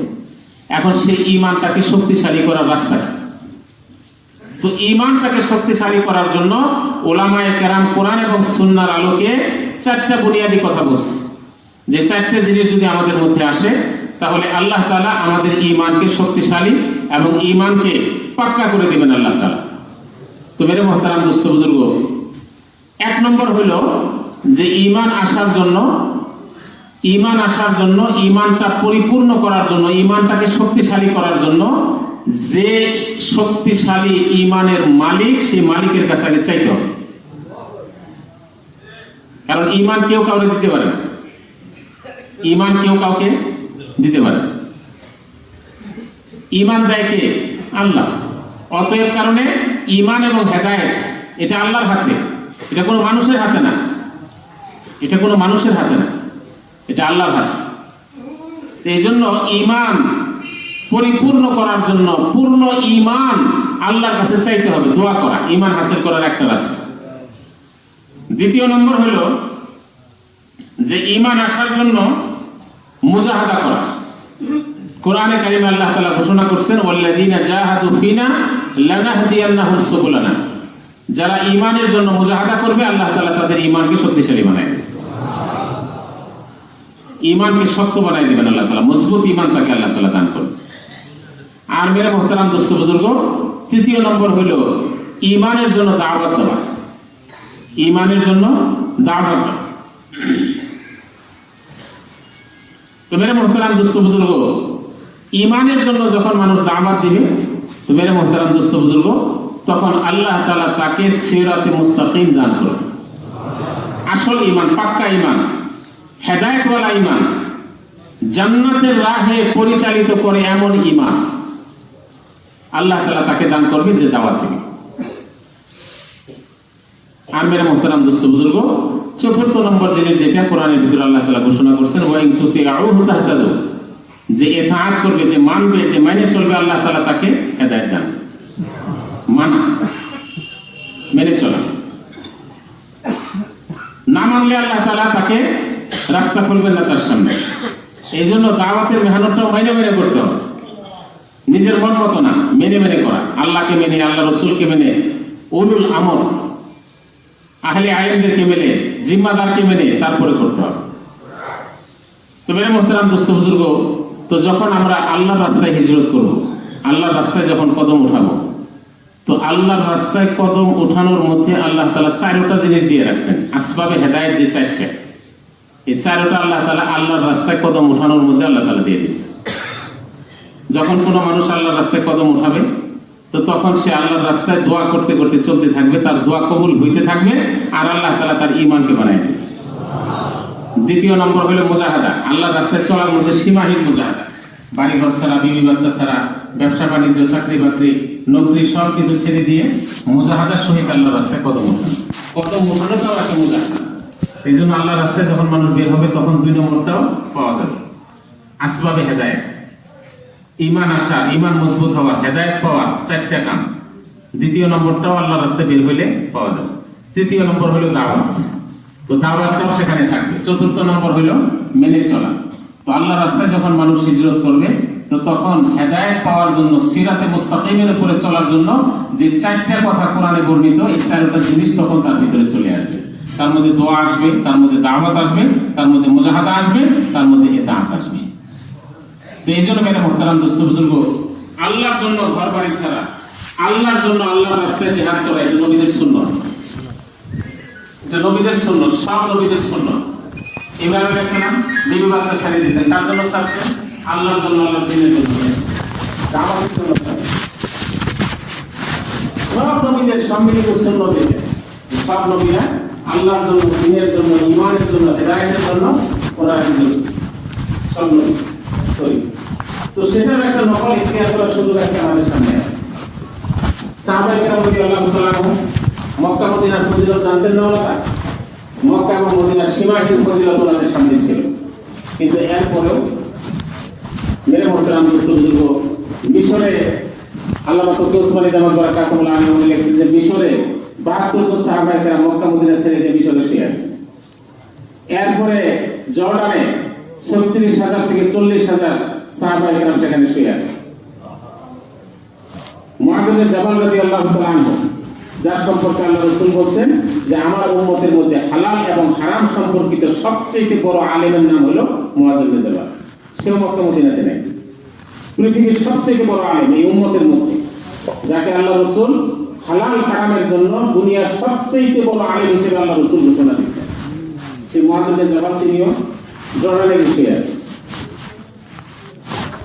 আমরা মোহতারাম মুসলিম আবু উবাইদা ইবনে জাররাহ যার সম্পর্কে আল্লাহ রাসূল বলেছেন আমিনু হাদিহিল উম্মাহ, আমার উম্মতের মধ্যে সবচেয়ে বিশ্বস্ত মানুষ, সবচেয়ে বিশ্বাসী মানুষ আবু উবাইদা ইবনে জাররাহ। তিনিও মক্কা মদিনার ফজিলত জানার পরেও, সব দিনের মধ্যে থাকার পরেও হিজরতের রাস্তা ইখতিয়ার করছে, মক্কা ছাড়ছেন, মদিনা ছাড়ছে। এই জন্য ১৬ লক্ষ সাহাবায়ে কেরাম বিদায়ী হজে আল্লাহ রাসূলের সাথে ছিলেন। এরপরও সাহাবা হয়েছেন যদি ধরে নেওয়া যায় ওই পর্যন্তই, তারপরও ১৬ লক্ষ সাহাবের মধ্যে কজনের কবর মক্কা মদিনাতে আছে? হিসাব করে দেখা গেছে আনুমানিক ৮-১০ হাজার সাহাবায়ে কেরাম মক্কা মদিনাতে আছে। আর ওই পুরো মজমা দুনিয়ার কোনায় কোনায় ছড়ায় গেছে। তো মেরা মুহতারাম দোস্ত বুজুর্গ, কেন ছড়াইছেন? যে নবীদের সুন্নতের উপর ওনারা আমল করছে, আল্লাহ রাসূল আলাইহিস সালাতু ওয়াস সালামের সুন্নতের উপর আমল করছে। মক্কার এত আজমত মহব্বত দরদ থাকার পর আল্লাহ রাসূল মক্কা ছেড়ে মদিনায় চলে আসছে। তো এই জন্য মেরা মুহতারাম দোস্ত বুজুর্গ, আমরাও যদি চাই আল্লাহ যে দিন আমাদের জন্য সহজ বানায় দিয়েছেন, সেই সহজ দিনটাকে সহজভাবে নিজের জিন্দেগিতে বাস্তবায়ন করার জন্য তাই মেরা মুহতারাম দোস্ত বুজুর্গ আল্লাহর রাস্তায় কদম উঠাইতে হবে এবং ওই চাই আমল করা করতে হবে। দাওয়াত, দোয়া, মুজাহাদা, তাহলে আল্লাহ তাআলা পরিপূর্ণ দিন মানা আমাদের জন্য আল্লাহ তাআলা সহজ করে দিবেন। পাক্কা ঈমানদার আল্লাহ তাআলা আমাদেরকে বানায় দিবেন। এই জন্য মেরা মুহতারাম দোস্ত বুজুর্গ, এই মজমা থেকে বলেন ইনশাআল্লাহ কার কার পাক্কা নিয়ত আছে আল্লাহর রাস্তায় ৩-৪ মাসের জন্য যাওয়া, এবং নগদ যারা